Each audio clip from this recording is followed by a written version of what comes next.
Namaskaram. Good morning, one and all. Talk time with Muralee Thummarukudyilekku ellavarkkum swagatham. Njan Asha Mathew and I will be your host for the day.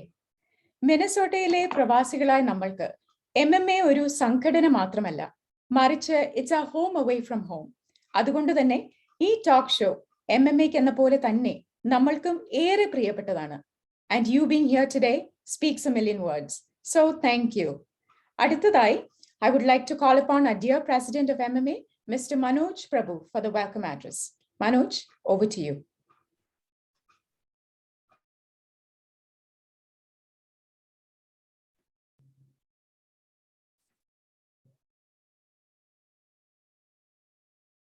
Thank you, Asha. Good morning, all. Ende ella Malayali suhruthukkalkkum ende namaskaram. I'm so excited to be here with you all today because this is our first program of 2022, and more especially we have a special guest, Dr.Muralee Thummarukudy. 1500-ൽ പരം മലയാളികളെ represent ചെയ്യുന്ന ഒരു non profit organisation ആണ് Minnesota Malayali association. We involve in charitable, educational and cultural activities.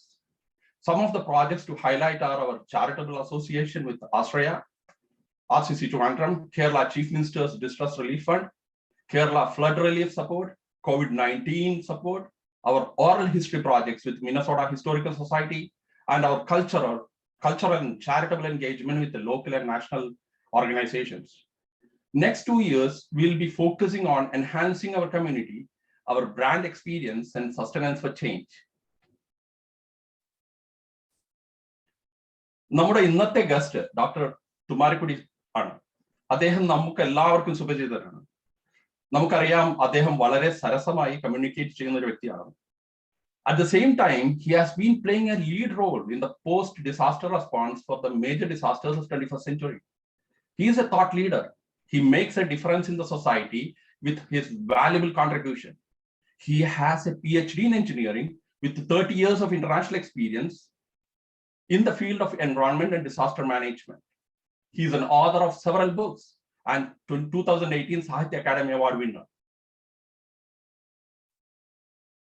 Today's program is Talk Time with Muralee Thummarukudy. The topic is digital transformation of Kerala society and role of diaspora. ഇതൊരു contemporary subject ആണ്. ഇന്ന് എല്ലാ കമ്പനികളും എഫിഷ്യൻസിക്ക് വേണ്ടിയും value ക്രിയേഷന് വേണ്ടിയും പിന്നെ ഇന്നോവേഷന് വേണ്ടിയും digital technology adopt ചെയ്യുന്ന ഒരു കാലമാണ്. So it is very relevant topic four us to discuss in our society too. The topic is very aligned to our strategic goal of enhancing community experience. I hope to see a great time of mind sharing and inspiring ideas and discussions among us. I am too excited about the topic too. So I'm not taking much of our time. On behalf of Minnesota Malayalee Association, we would like to extend a special welcome to our guest of honor, Dr. Thummarukudy. Muralee sir, welcome. Thank you for being with us. We are so excited for all of our community participations too today. It's also our pleasure to welcome each one of you. I extend my heartfelt thanks to all the community members for the support and help given to us to serve you better. Thank you all. Enjoy the time with Muralee sir. Now I request Asha to proceed with the program. Thank you, Manoj. മുൻ വർഷങ്ങളിൽ ചെയ്ത പോലെ ഇത്തവണയും നമ്മൾ charity encourage ചെയ്യുന്നുണ്ട്. ഈ ഇവന്റിന് MMA-യോടൊപ്പം മുരളി സാറും prefer ചെയ്യുന്ന ഒരു ഓപ്ഷനാണ് നമ്മളുടെ ചീഫ് മിനിസ്റ്റേഴ്സ് ഡിസ്ട്രസ് റിലീഫ് ഫണ്ടായ CMDRF. MMA would kindly request and truly encourage a voluntary donation to CMDRF as a part of this event from our community. So please feel free to donate any amount of your choice. എത്ര വലുതായാലും കുഴപ്പമില്ല കേട്ടോ, because it is for a good choice. All right, so now moving on to what we have been waiting for. നമ്മൾ ചിന്തിക്കുന്നതാണ് നമ്മുടെ പരിമിതി എന്ന് പറഞ്ഞ ഒരു മഹാവ്യക്തി. Digital transformation of Kerala society and role of diaspora എന്ന വിഷയത്തെക്കുറിച്ച് ആധികാരികമായി നമ്മളോട് സംസാരിക്കാൻ നമ്മോടൊപ്പം ചേരുന്നു ഈ distinguished personality. Without any further adieu, ഏറെ സ്നേഹത്തോടെ അതിലേറെ ബഹുമാനത്തോടെ it's my honour and my privilege to welcome Dr. Muralee Thummarukudy. Murali sir, വേദിയിലേക്ക് സ്വാഗതം. Thank you. തുടങ്ങട്ടെ? Yes, sir. Yes, please. Thank you, Asha, and thank you, Manoj, for the kind welcome and introductions. Minnesota Malayalee Association എന്ന് പറയുന്ന പ്രസ്ഥാനം കുറച്ച് നാൾ മുമ്പ് 2022 അവരുടെ ആദ്യത്തെ പ്രോഗ്രാമിൽ ഒന്ന് സംസാരിക്കണമെന്ന് പറഞ്ഞു കഴിഞ്ഞപ്പോൾ എന്ത് ടോപ്പിക്കാണ് വേണ്ടത് എന്ന് അവർ എന്നോട് ചോദിച്ചു. സാധാരണഗതിയിൽ ഞാൻ ദുരന്തം ഒക്കെ പറയുന്ന ആളാണല്ലോ, അല്ലെങ്കിൽ കാലാവസ്ഥ വ്യതിയാനം ഒക്കെ പറയുന്ന ആളാണ്. പക്ഷെ 2022 ഞാൻ ഡിജിറ്റൽ ട്രാൻസ്ഫോർമേഷനെ പറ്റി മാത്രം പറയണമെന്ന് പ്ലാൻ ചെയ്തിരിക്കുന്ന ഒരാളാണ്. വാസ്തവത്തിൽ 2022 മാത്രമല്ല, ഞാൻ 2020 ഇതേ പ്ലാനിങ്ങോടെയാണ് തുടങ്ങിയത്. ഞാനത് എഴുതുകയും ചെയ്തിരുന്നു. കാരണം 2019 നവംബറിലാണെന്ന് തോന്നുന്നു ഞാൻ ജനീവയിൽ ഒരു പ്രോഗ്രാമിൽ വെച്ച് UAE-യുടെ ഒരു മന്ത്രിയെ പരിചയപ്പെട്ടു. വളരെ യങ്ങായിട്ടുള്ളൊരു മന്ത്രിയാണ്. വെറും 29 വയസ്സേ അന്ന് അദ്ദേഹത്തിനുള്ളൂ. അദ്ദേഹം UAE-യുടെ മിനിസ്റ്റർ ഫോർ ആർട്ടിഫിഷ്യൽ ഇന്റലിജൻസ് ആയിരുന്നു. ലോകത്ത് അദ്ദേഹം 27 വയസ്സിലാണ് മിനിസ്റ്റർ ഓഫ് ആർട്ടിഫിഷ്യൽ ഇന്റലിജൻസ് ആയത്. അപ്പോൾ 2017 അദ്ദേഹം മന്ത്രിയായി കാണുന്നു.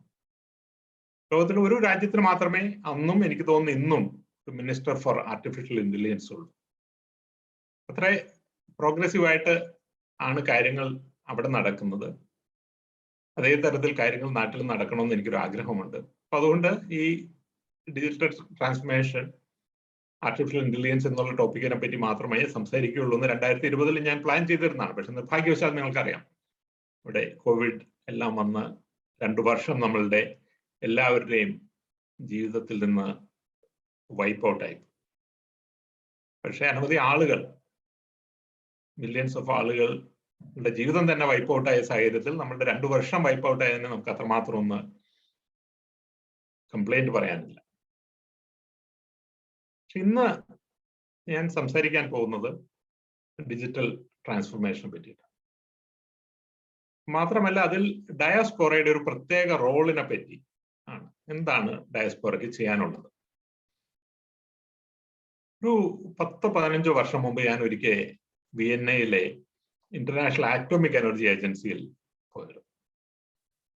ഞാൻ അവിടുത്തെ ഒരു ഡയറക്ടറുമായിട്ട് സംസാരിക്കായിരുന്നു. അപ്പൊ അദ്ദേഹം എന്നോട് ചോദിച്ചു, മുരളി എവിടെ നിന്നാണ്? മുരളി എന്നുള്ള പേര് കൂടുതൽ ആളുകളും ശ്രീലങ്കയായിട്ടാണ് അസോസിയേറ്റ് ചെയ്യുന്നത്. ഞാൻ പറഞ്ഞു ഞാൻ കേരളത്തിൽ നിന്നാണ്. അപ്പൊ അദ്ദേഹം പറഞ്ഞു കേരളം എനിക്കറിയാം. ഞാൻ സാധാരണഗതിയിൽ വിചാരിച്ച് കേരളത്തെ ധാരാളം ആളുകൾക്ക് അറിയാം. അതിന് ആദ്യത്തെ എലക്ടഡ് കമ്മ്യൂണിസ്റ്റ് ഗവൺമെന്റ് എന്നുള്ള തരത്തിൽ കേരളത്തിന് ഒരു ഫെയിമുണ്ട്. കേരള മോഡൽ എന്നുള്ള തരത്തിലുള്ള ഫെയിമുണ്ട്. കേരളത്തിലെ കഥകളി, അങ്ങനെ പല ആന, പൂരം, അങ്ങനെ പല തരത്തിലും ആളുകൾക്ക് കേരളത്തെ പരിചയമുള്ളതുകൊണ്ട് ഞാൻ അദ്ദേഹത്തോട് ചോദിച്ചു, എങ്ങനെയാണ് താങ്കൾക്ക് കേരളത്തെ പരിചയമുള്ളത് എന്ന് ചോദിച്ചു. അദ്ദേഹം പറഞ്ഞ ഉത്തരം എന്നെ വളരെ രസിപ്പിച്ചത്. പകുതി സീരിയസ് ആയിട്ടും പകുതി തമാശയായിട്ടും എടുത്താൽ മതി. അദ്ദേഹം പറഞ്ഞു, ലോകത്ത് ഏറ്റവും കൂടുതൽ ബാക്ക്ഗ്രൗണ്ട് ആറ്റോമിക് റേഡിയേഷൻ ഉള്ള സ്ഥലമാണ് കേരളം. അതുകൊണ്ടാണ് ഞങ്ങൾ ഇന്റർനാഷണൽ ആറ്റോമിക് എനർജി ഏജൻസിക്ക് ഇത്രമാത്രം കേരളത്തിൽ താല്പര്യമുള്ളത്. അപ്പൊ ഈ ആറ്റോമിക് എനർജി റേഡിയേഷൻ എന്നൊക്കെ പറഞ്ഞാൽ നമുക്ക് ഒരല്പം പേടിയാണല്ലോ. ഞാൻ ചോദിച്ചത് എന്തെങ്കിലും കുഴപ്പമുള്ളതാണോ ഇത്രമാത്രം റേഡിയേഷൻ ഒക്കെ ഉണ്ടായത്? കുഴപ്പമാണോ? അദ്ദേഹം പറഞ്ഞു അങ്ങനെയല്ല, റേഡിയേഷൻ എല്ലായിടത്തും ഉണ്ട്, മറ്റുള്ള സ്ഥലങ്ങളൊക്കെ കുറച്ച് കൂടുതലാണെന്ന് മാത്രമേ ഉള്ളൂ. പക്ഷെ ഇങ്ങനെ റേഡിയേഷൻ ഉണ്ടെങ്കിൽ അതിന്റെ ഇമ്പാക്ട് എന്താന്ന് പറഞ്ഞാൽ നമ്മളുടെ ശരീരത്തിൽ എപ്പോഴും മ്യൂട്ടേഷൻസ് നടന്നുകൊണ്ടിരിക്കുകയാണല്ലോ. ഇപ്പോൾ നമ്മുടെ വൈറസ് മ്യൂട്ടേറ്റ് ചെയ്ത് വേറെ വേറെ ഫോമുകളായി പോവുകയാണല്ലോ. അതുപോലെ മനുഷ്യന്റെ ശരീരത്തിലും മ്യൂട്ടേഷൻസ് ഒക്കെ നടക്കുന്നുണ്ട്. അങ്ങനെയാണ് ഇപ്പോൾ നമ്മളുടെ ജനറ്റിക് ജേർണി എല്ലാം നമുക്ക് ട്രാക്ക് ചെയ്യാനായിട്ട് സാധിക്കുന്നത്. അപ്പോൾ മനുഷ്യരിൽ ഏറ്റവും കൂടുതൽ മ്യൂട്ടേഷൻസ് നടക്കുന്നത് കേരളത്തിലായിരിക്കും. അതായത് മനുഷ്യൻ കഴിഞ്ഞ ഒരു സ്പീഷീസ് ഉണ്ടാകുന്നുണ്ടെങ്കിൽ അത് കേരളത്തിൽ നിന്നായിരിക്കും എന്ന് അദ്ദേഹം പറഞ്ഞു. ഒരുപക്ഷെ മെനി മില്യൺസ് ഇയേഴ്സ് കഴിഞ്ഞ് വരുന്ന കാര്യമായിരിക്കാം, ഒരുപക്ഷെ തമാശയായിരിക്കാം. പക്ഷെ ഞാൻ പലപ്പോഴും കേരളത്തിലും പുറത്തും വെച്ച് പറയാറുണ്ട്, മലയാളികളുടെ ഭാവി എന്ന് പറയുന്നത് ഒരു പരിധി വരെ അതിന്റെ ഡയാസ്പോറയിലാണ്. നാളെ കേരളം എന്ത് ചിന്തിക്കുന്നു അല്ലെങ്കിൽ എന്ത് ചിന്തിക്കണം എന്ന് തീരുമാനിക്കാനുള്ള ഒരു സാധ്യതയും കഴിവും കേരളത്തിന് പുറത്തുള്ള മലയാളികൾക്കുണ്ട്. അത് കേരളത്തിന് പുറത്തുള്ള മലയാളികൾ കേരളത്തിനകത്തുള്ള മലയാളികളെക്കായും കൂടുതൽ ഇന്റലിജന്റ് ആയതുകൊണ്ട് ഒന്നുമല്ല. പക്ഷേ ഒരു വ്യത്യസ്തമായിട്ടുള്ള കോണ്ടെക്സ്റ്റിൽ ജീവിക്കാനുള്ളൊരു അവസരം നമുക്ക് ലഭിക്കുന്നുണ്ട്. മിഡിൽ ഈസ്റ്റിലാണെങ്കിലും സിംഗപ്പൂരാണെങ്കിലും ഓസ്ട്രേലിയയിലാണെങ്കിലും യൂറോപ്പിലാണെങ്കിലും അമേരിക്കയിലാണെങ്കിലും നാട്ടിൽ നിന്ന് വ്യത്യസ്തമായൊരു കോണ്ടെക്സ്റ്റിൽ ജീവിക്കാനുള്ളൊരു സാഹചര്യം നമുക്ക് ലഭിക്കുന്നുണ്ട്. ആ കോണ്ടെക്സ്റ്റിൽ ഭാവിയുടേതായ പല അനുഭവങ്ങളും നമുക്കുണ്ട്. UAE ഇപ്പോൾ ഞാൻ പറഞ്ഞല്ലോ, മിനിസ്റ്റർ ഫോർ ആർട്ടിഫിഷ്യൽ ഇന്റലിജൻസ്, അപ്പോൾ ഒരു പുതിയൊരു ഇൻസൈറ്റ് ആണ്. സിംഗപ്പൂർ എടുത്തു കഴിഞ്ഞിട്ടുണ്ടെങ്കിൽ റോബോട്ടിക്സിന്റെ വലിയ കേന്ദ്രമാണ്. അപ്പോൾ അത് വേറൊരു ഇൻസൈറ്റ് ആണ് കൊണ്ടുവരുന്നത്. യൂറോപ്പിൽ അനവധി നല്ല മാതൃകകളുണ്ട്, അമേരിക്കയിലുണ്ട്. ഇത്തരം മാതൃകകൾ മനസ്സിലാക്കാനും അത് കേരളത്തിലേക്ക് കൊണ്ടുവരാനും ഉള്ളൊരു സാധ്യത വിദേശ മലയാളികൾക്കുണ്ട്. അപ്പോൾ എങ്ങനെ നമ്മുടെ നാട്ടിലെ ഡിസിഷൻ മേക്കേഴ്സുമായി നമുക്ക് കണക്ട് ചെയ്യാമെന്നുള്ളതാണ് ഏറ്റവും പ്രാധാന്യമുള്ള കാര്യം. അതുകൊണ്ടാണ് പലപ്പോഴും കേരളത്തിന്റെ ഭാവി വിദേശ മലയാളികളുടെ കയ്യിലാണ് എന്ന് ഞാൻ പറയാറുള്ളത്. ഇന്ന് ഒരു പ്രത്യേക വിഷയത്തെ പറ്റിയിട്ടാണ് സംസാരിക്കുന്നത്, ഡിജിറ്റൽ ട്രാൻസ്ഫോർമേഷനെ പറ്റിയിട്ടാണ്. ഡിജിറ്റൽ ട്രാൻസ്ഫോർമേഷൻ എന്നുള്ള വിഷയത്തിൽ ഞാൻ രണ്ട് കാര്യങ്ങൾ സംസാരിക്കും. ഒന്ന് ഇ ഗവേണൻസ്, രണ്ടാമത്തത് ഫോർത്ത് ഇൻഡസ്ട്രിയൽ റവല്യൂഷൻ. ഈ രണ്ട് കാര്യങ്ങളിൽ ലോകത്ത് നടക്കുന്ന മാറ്റങ്ങൾ, അത് എങ്ങനെ നാട്ടിലേക്ക് കൊണ്ടുവരാം, നാട്ടിലേക്ക് എത്തുമോ, എത്തിയാൽ ഉണ്ടാകുന്ന വെല്ലുവിളികൾ, ഇത്തരം കാര്യങ്ങളാണ് ഞാൻ പറയാനായിട്ട് ഉദ്ദേശിക്കുന്നത്. ഞാൻ അത്രയധികം സമയം സംസാരിക്കാനായിട്ട് ഉദ്ദേശിക്കുന്നില്ല. ഏതാണ്ട് ഒരു അരമണിക്കൂർ സംസാരിക്കാം. അതിനുശേഷം ഓഡിയൻസിൽ നിന്ന് ചോദ്യങ്ങൾ ഉണ്ടെങ്കിൽ നമുക്കത് ആ ഡിസ്കഷൻ കണ്ടിന്യൂ ചെയ്ത് പോകാം. ഇല്ലെങ്കിൽ ഐ വിൽ കൺക്ലൂഡ്. ഇതാണ് ഞാൻ ഇന്ന് ഉദ്ദേശിച്ചിരിക്കുന്നത്. അപ്പോൾ കഴിഞ്ഞ നവംബറിൽ ഞാൻ ഡൽഹിയിൽ നിന്ന് ജനുവയ്ക്ക് വരുന്ന വഴിക്ക് ദുബായിൽ ഇറങ്ങിയിരുന്നു. രണ്ട് ഉദ്ദേശങ്ങളുണ്ടായിരുന്നു. ഒന്ന്, ഞാൻ അന്ന് പറഞ്ഞല്ലോ അവിടുത്തെ മിനിസ്റ്റർ ഫോർ ആർട്ടിഫിഷ്യൽ ഇന്റലിജൻസിനെ കണ്ട കാര്യം പറഞ്ഞു. അന്ന് അദ്ദേഹം പറഞ്ഞിരുന്നു, UAE ആർട്ടിഫിഷ്യൽ ഇന്റലിജൻസ് എന്നുള്ള വിഷയത്തിൽ 2030 ആകുന്നതോടെ വേൾഡ് ലീഡർ ആകാൻ ഞങ്ങൾ തീരുമാനിച്ചിരിക്കുകയാണ്. അതിനുവേണ്ടിയുള്ള എല്ലാ ആർക്കിടെക്ചറും ഞങ്ങൾ ഉണ്ടാക്കുകയാണ്. അതിന്റെ ഒരു ഭാഗം, ആർക്കിടെക്ചറിന്റെ ഒരു ഭാഗം, ഒരു പുതിയ യൂണിവേഴ്സിറ്റി ഫോർ ആർട്ടിഫിഷ്യൽ ഇന്റലിജൻസ് ആണ്. ഇത് ഞങ്ങൾ 2020 സെപ്റ്റംബറിൽ ആരംഭിക്കുമെന്ന് പറഞ്ഞു. 2019 നവംബറിലാണ് അദ്ദേഹം പറയുന്നത്. അപ്പോൾ അതിനുശേഷം കൊറോണ വന്നു. അപ്പൊ ഞാൻ ഈ യൂണിവേഴ്സിറ്റി വരുന്നുണ്ടോ എന്നെല്ലാം ട്രാക്ക് ചെയ്തിരുന്നു. കൊറോണ വന്നുകൊണ്ട് 6 മാസം വൈകിയെന്ന് മാത്രമേ ഉള്ളൂ. 2021 ഫെബ്രുവരിയിൽ അവിടുത്തെ Mohamed bin Zayed University of artificial ഇന്റലിജൻസിലെ ആദ്യത്തെ ബാച്ച് കുട്ടികൾ പഠനം തുടങ്ങി. അപ്പോൾ ആ യൂണിവേഴ്സിറ്റി സന്ദർശിക്കണം, ആ യൂണിവേഴ്സിറ്റിയിൽ എന്ത് പഠനങ്ങളാണ് നടക്കുന്നതെന്ന് അറിയണം. അതായിരുന്നു ഒരു ഉദ്ദേശം. രണ്ടാമത്തെ ഉദ്ദേശം എന്ന് പറയുന്നത്, അവിടെ എക്സ്പോ നടക്കുകയാണല്ലോ. 2020 പ്ലാൻ ചെയ്ത എക്സ്പോ 2021 തുടങ്ങിയത്. അത് നടന്നുകൊണ്ടിരിക്കുകയാണ്. അപ്പൊ എക്സ്പോ ഒന്ന് കാണണം എന്നുള്ളത്. എക്സ്പോയിൽ ഞാൻ പോയി. അവിടെ അനവധി സ്റ്റോളുകളുണ്ട്. അതിലൊരു അത്ര വലുതല്ലാത്തൊരു സ്റ്റോൾ എന്ന് പറയുന്നത് പവലിയൻ എന്ന് പറയുന്നത് എസ്റ്റോണിയയുടെ, ഈ എസ്റ്റോണിയ എന്നാണ് പവലിയന്റെ പേര്. അപ്പൊ എസ്റ്റോണിയയെ പറ്റി ഈ ഡിജിറ്റൽ ട്രാൻസ്ഫോർമേഷൻ രംഗത്തുള്ള എല്ലാ ആളുകളും കേട്ടിട്ടുണ്ടാകും. ഈ ഗവേണൻസിന്റെ കട്ടിംഗ് എഡ്ജിൽ നിൽക്കുന്ന രാജ്യമാണ്. ഏറ്റവും പുതിയ ഈ ഗവേണൻസിലെ ഏറ്റവും പുതിയ മാതൃകകളെല്ലാം പരിശീലിപ്പിക്കപ്പെടുന്നത് അവിടെയാണ്. ഞാൻ അവിടെ ചെന്നു. അവിടെ കുറെ ഡിസ്പ്ലേസ് ഒക്കെ ഉണ്ട്. അപ്പൊ സാധാരണഗതിയിൽ മറ്റുള്ള പവലിയൻസിലെല്ലാം ചെല്ലുമ്പോൾ നമുക്ക് ധാരാളം ബ്രോഷേഴ്സ് ഒക്കെ തരും. അതനുസരിച്ച് ഞാൻ അവരോട് ചോദിച്ചു, നിങ്ങളുടെ അടുത്ത് ബ്രോഷേഴ്സ് വല്ലതും ഉണ്ടോ എന്ന് ചോദിച്ചു. ഒരു സാർ ഇത് ഈ എസ്റ്റോണിയാണ്, ഞങ്ങളുടെ അടുത്ത് പേപ്പറായിട്ട് ഒന്നും തന്നെ ഇല്ല, നിങ്ങൾക്ക് കിട്ടേണ്ട കാര്യങ്ങളെല്ലാം ഞങ്ങളുടെ ആപ്പിലുണ്ട്, അപ്പൊ ഡൗൺലോഡ് ചെയ്താൽ മതി എന്ന് പറഞ്ഞു. വളരെ അതിശയകരമായ കാര്യങ്ങളാണ് എസ്റ്റോണിയയിൽ നടക്കുന്നത്. എസ്റ്റോണിയയിൽ നിങ്ങൾ IT രംഗത്ത് വർക്ക് ചെയ്യുന്ന ആളുകൾ നമ്മൾ ഒരുപക്ഷെ കേട്ടിട്ടുണ്ടാകാം. എസ്റ്റോണിയയിലെ ഇൻഫർമേഷൻ ഷെയറിങ്ങിന് വേണ്ടിയിട്ട്, ഗവൺമെന്റിന്റെ ഇൻഫർമേഷൻ ഷെയറിങ്ങിന് വേണ്ടിയിട്ട് അവർ 2002 എക്സ് റോഡ് എന്ന് പറയുന്ന ഒരു information highway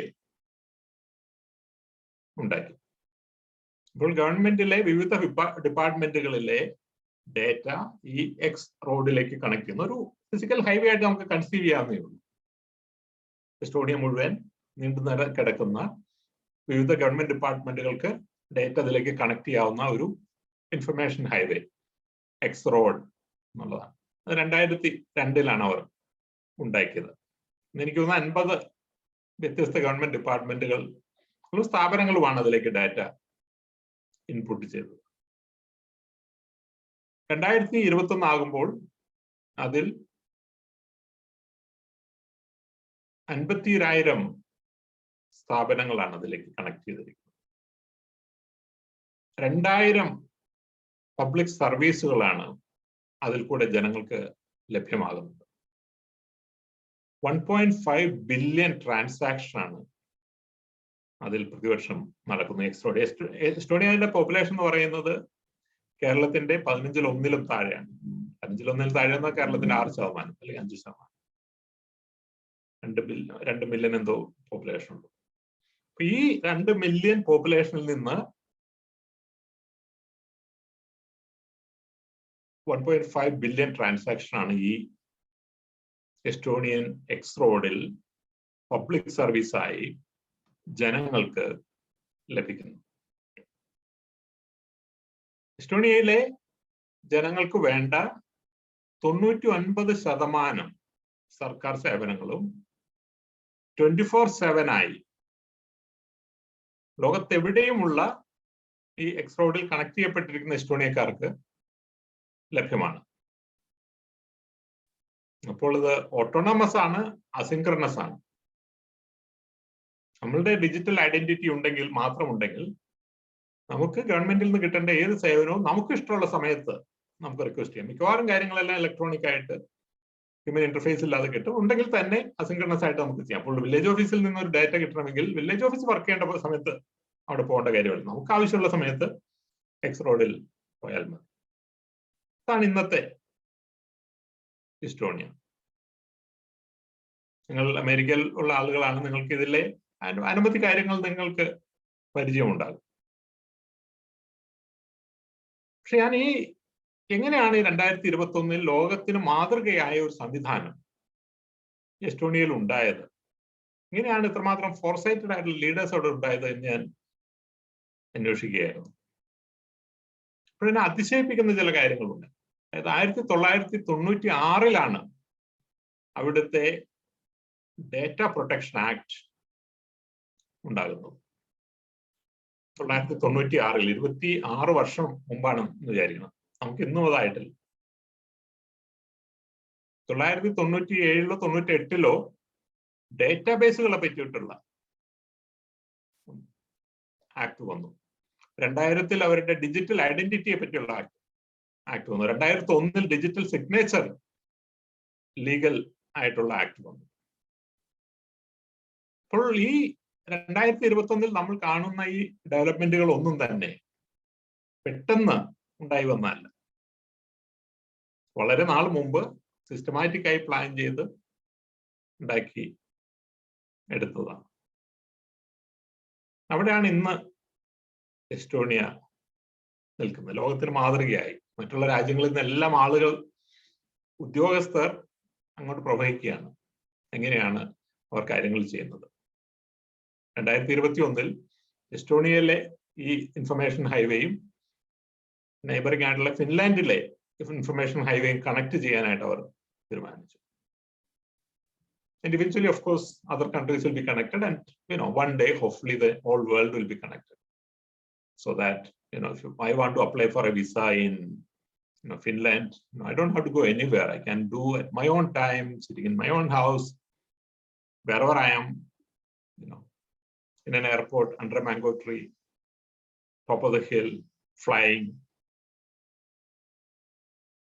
24 hours, Saturday or Sunday, I can apply. Estonia is now pushing it further. Estonia has given a commitment to its people that the government will ask one information only once from you in your lifetime.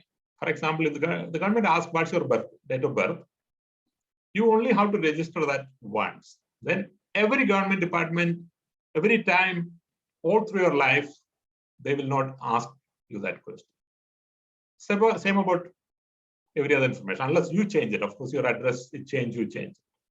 But if, the number of times we fill forms giving the same information and again and again and again and again,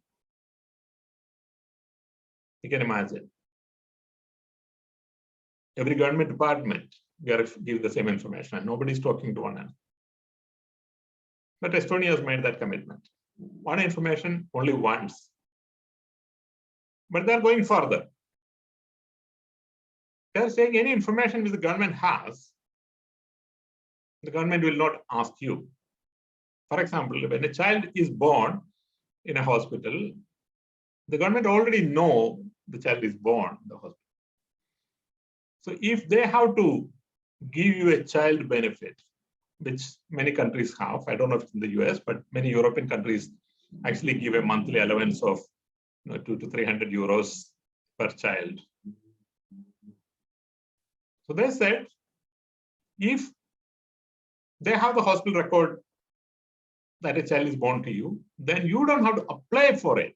So that's your entitlement, that's entitlement for the child. The allowance will come to your bank account. Why do you have to apply for that? In Switzerland already, if you have a child, and of course that information is already registered in the system, when he or she turns 5 years, you get a note from the local school offering admission and say, you please come and join on this date in the school. You don't have to go anywhere. You don't have to go to the school. You don't have to go to the village office or the panchayat office or the equivalent. Because they say that we have the information. So why do you have to ask again? The child has to go to school. We know it. So they come to you with that offer. This is what Estonia is now pushing. Now, these are the frontiers of digital e-governance. And I'm sure, staying in the United States, you are familiar with many of these things, even though I understand that US still have a lot of forms which we fill multiple times. But certainly you have a lot more advanced electronic systems for governance. So I'll come to this point again as to how do we translate some of the systems back home, where we have many government departments. We submit data over and over again. And the departments, we, of course, don't have an ability to work asynchronous. We can only operate not only when the office is open, but often when the specific officer who is in charge of a transaction is present. So the two people have to be present at the same point, the same location for a transaction to go through, which waste millions of productive hours in our system. So it isn't, and to get any information from the government is even more difficult. It is not just a private citizen or a company has a problem getting information from the government. The government departments do not share information from one another. അതൊരു പ്രശ്നമാണ്. എങ്ങനെയാണ് ഈ problem solve ചെയ്യുന്നത്. That's another question which we can discuss with some examples which you have and with some examples which I have. There's a question, are real-time Q&A expected? I would come back to this once I finish, and we'll have plenty of time for question and answers. But please type in your questions in the chat box so that my talk can be informed of it. Then I want to talk about the fourth industrial revolution. നാലാം വ്യവസായ വിപ്ലവം എന്ന് നമ്മൾ പറയുന്ന, ഇപ്പോൾ നമ്മൾ കടന്നുപോയിക്കൊണ്ടിരിക്കുന്ന ഒരു കാലഘട്ടം. ഒന്നാം വ്യവസായ വിപ്ലവത്തെ പറ്റിയാണ് നമ്മളെല്ലാം പഠിച്ചിരിക്കുന്നത്. വ്യവസായ വിപ്ലവം എന്നുള്ള പേരിൽ നമ്മൾ പഠിക്കുന്നത് ഒന്നാം വ്യവസായ വിപ്ലവമാണ്. 18ാം നൂറ്റാണ്ടിന്റെ അവസാനം സ്റ്റീം എഞ്ചിന്റെ കണ്ടുപിടുത്തത്തോടെ ഉണ്ടായ സാങ്കേതിക, സാമൂഹ്യ, രാഷ്ട്രീയ മാറ്റങ്ങളെയാണ് ഒന്നാം വ്യവസായ വിപ്ലവം എന്ന് പറയുന്നത്. ഇലക്ട്രിസിറ്റിയും ടെലിഗ്രാഫും കണ്ടുപിടിച്ച 19ാം നൂറ്റാണ്ടിന്റെ അവസാനത്തിൽ ഉണ്ടായ വലിയ ഫാക്ടറികളുടെ വരവ് എല്ലാമാണ് രണ്ടാം വ്യവസായ വിപ്ലവമായി കരുതപ്പെടുന്നത്. മൂന്നാം വ്യവസായ വിപ്ലവമായിട്ട് നമ്മൾ കരുതുന്നത് ഇലക്ട്രോണിക്സിലും കമ്പ്യൂട്ടറിലും കുതിച്ചുചാട്ടങ്ങൾ ഉണ്ടായ 1970 തൊട്ട് 1990 വരെയുള്ള സമയത്തെയാണ്. നിർമ്മിത ബുദ്ധി, robotics, block chain, drone, 5G, internet of things തുടങ്ങിയ കാര്യങ്ങളെല്ലാം ഒരുമിച്ച് വരുന്ന ഈ കാലഘട്ടത്തെയാണ് നമ്മൾ നാലാം വ്യവസായ വിപ്ലവം എന്ന് പറയുന്നത്. ഈ നാലാം വ്യവസായ വിപ്ലവത്തിന്റെ കാലഘട്ടത്തിലൂടെയാണ് നമ്മളിപ്പോൾ കടന്നു പോകുന്നത്. നമ്മുടെ ജീവിതത്തിന്റെ ഏതാണ്ട് എല്ലാ ഭാഗങ്ങളെയും ഈ പുതിയ സാങ്കേതിക വിദ്യകളിൽ ഏതെങ്കിലുമെല്ലാം ബാധിക്കുന്നുണ്ട്. നിങ്ങൾക്കെല്ലാം ഇപ്പോൾ തന്നെ ഇത് അറിയാമായിരിക്കും. അപ്പോൾ എങ്ങനെയാണ് ഈ സാങ്കേതിക വിദ്യ ലോകത്തെ മാറ്റിമറിച്ചുകൊണ്ടിരിക്കുന്നത്? എന്താണ് അതിന് സാമൂഹ്യ രംഗത്ത്, സാമ്പത്തിക രംഗത്ത്, രാഷ്ട്രീയ രംഗത്ത്, തൊഴിൽ രംഗത്ത് ഉണ്ടാക്കുന്ന മാറ്റങ്ങൾ? ഇത് ഞാൻ ആദ്യം പറയും, അതിനുശേഷം അത് എന്ത് ഇമ്പാക്റ്റ് ആണ് നാട്ടിൽ ഉണ്ടാക്കാൻ സാധിക്കുന്നത് എന്നുള്ളതിനെ പറ്റി പറഞ്ഞ് ഞാൻ കൺക്ലൂഡ് ചെയ്തതിനു ശേഷം ചോദ്യങ്ങളിലേക്ക് വരാം.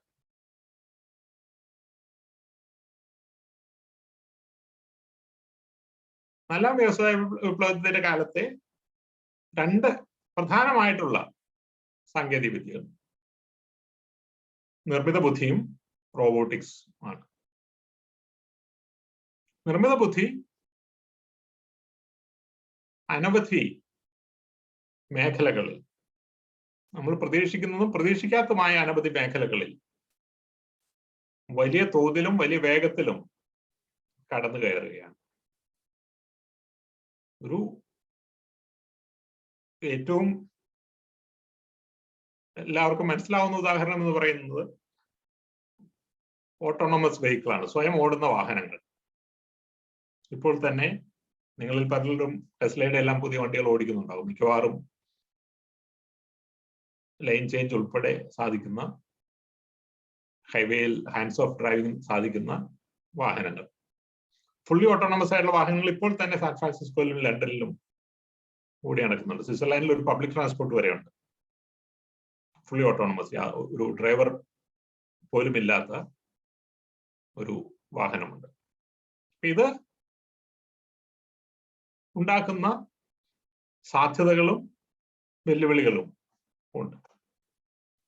നാട്ടിൽ പലപ്പോഴും നാലാം വ്യവസായ വിപ്ലവത്തെ പറ്റിയും അതിന്റെ തൊഴിൽ ജീവിതത്തിൽ ഇമ്പാക്റ്റിനെ പറ്റിയും പറയുമ്പോൾ ഡ്രൈവറുടെ ജോലിയെ പറ്റി പറയും. അപ്പൊ ഡ്രൈവറുടെ ജോലി എന്ന് പറയുമ്പോൾ ആളുകൾക്ക് അത് അത്രമാത്രം ഒരു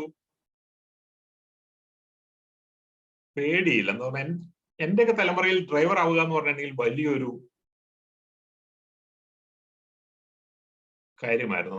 അക്കാലത്ത് വാഹനങ്ങൾ വളരെ ലിമിറ്റഡ് ആയിരുന്നു. അപ്പോൾ വാഹനം ഓടിച്ചുകൊണ്ട് നടക്കുന്ന ആളൊരു ഹീറോ ആയിരുന്നു. ഇപ്പോൾ വാഹനങ്ങൾ എല്ലായിടത്തും തന്നെ ഉണ്ട്. അതുകൊണ്ട് ഒരു ഡ്രൈവർ ആവുക എന്നുള്ളത് ആരെ സംബന്ധിച്ചോളം ഒരു വലിയൊരു അംബിഷൻ ഒന്നുമല്ല.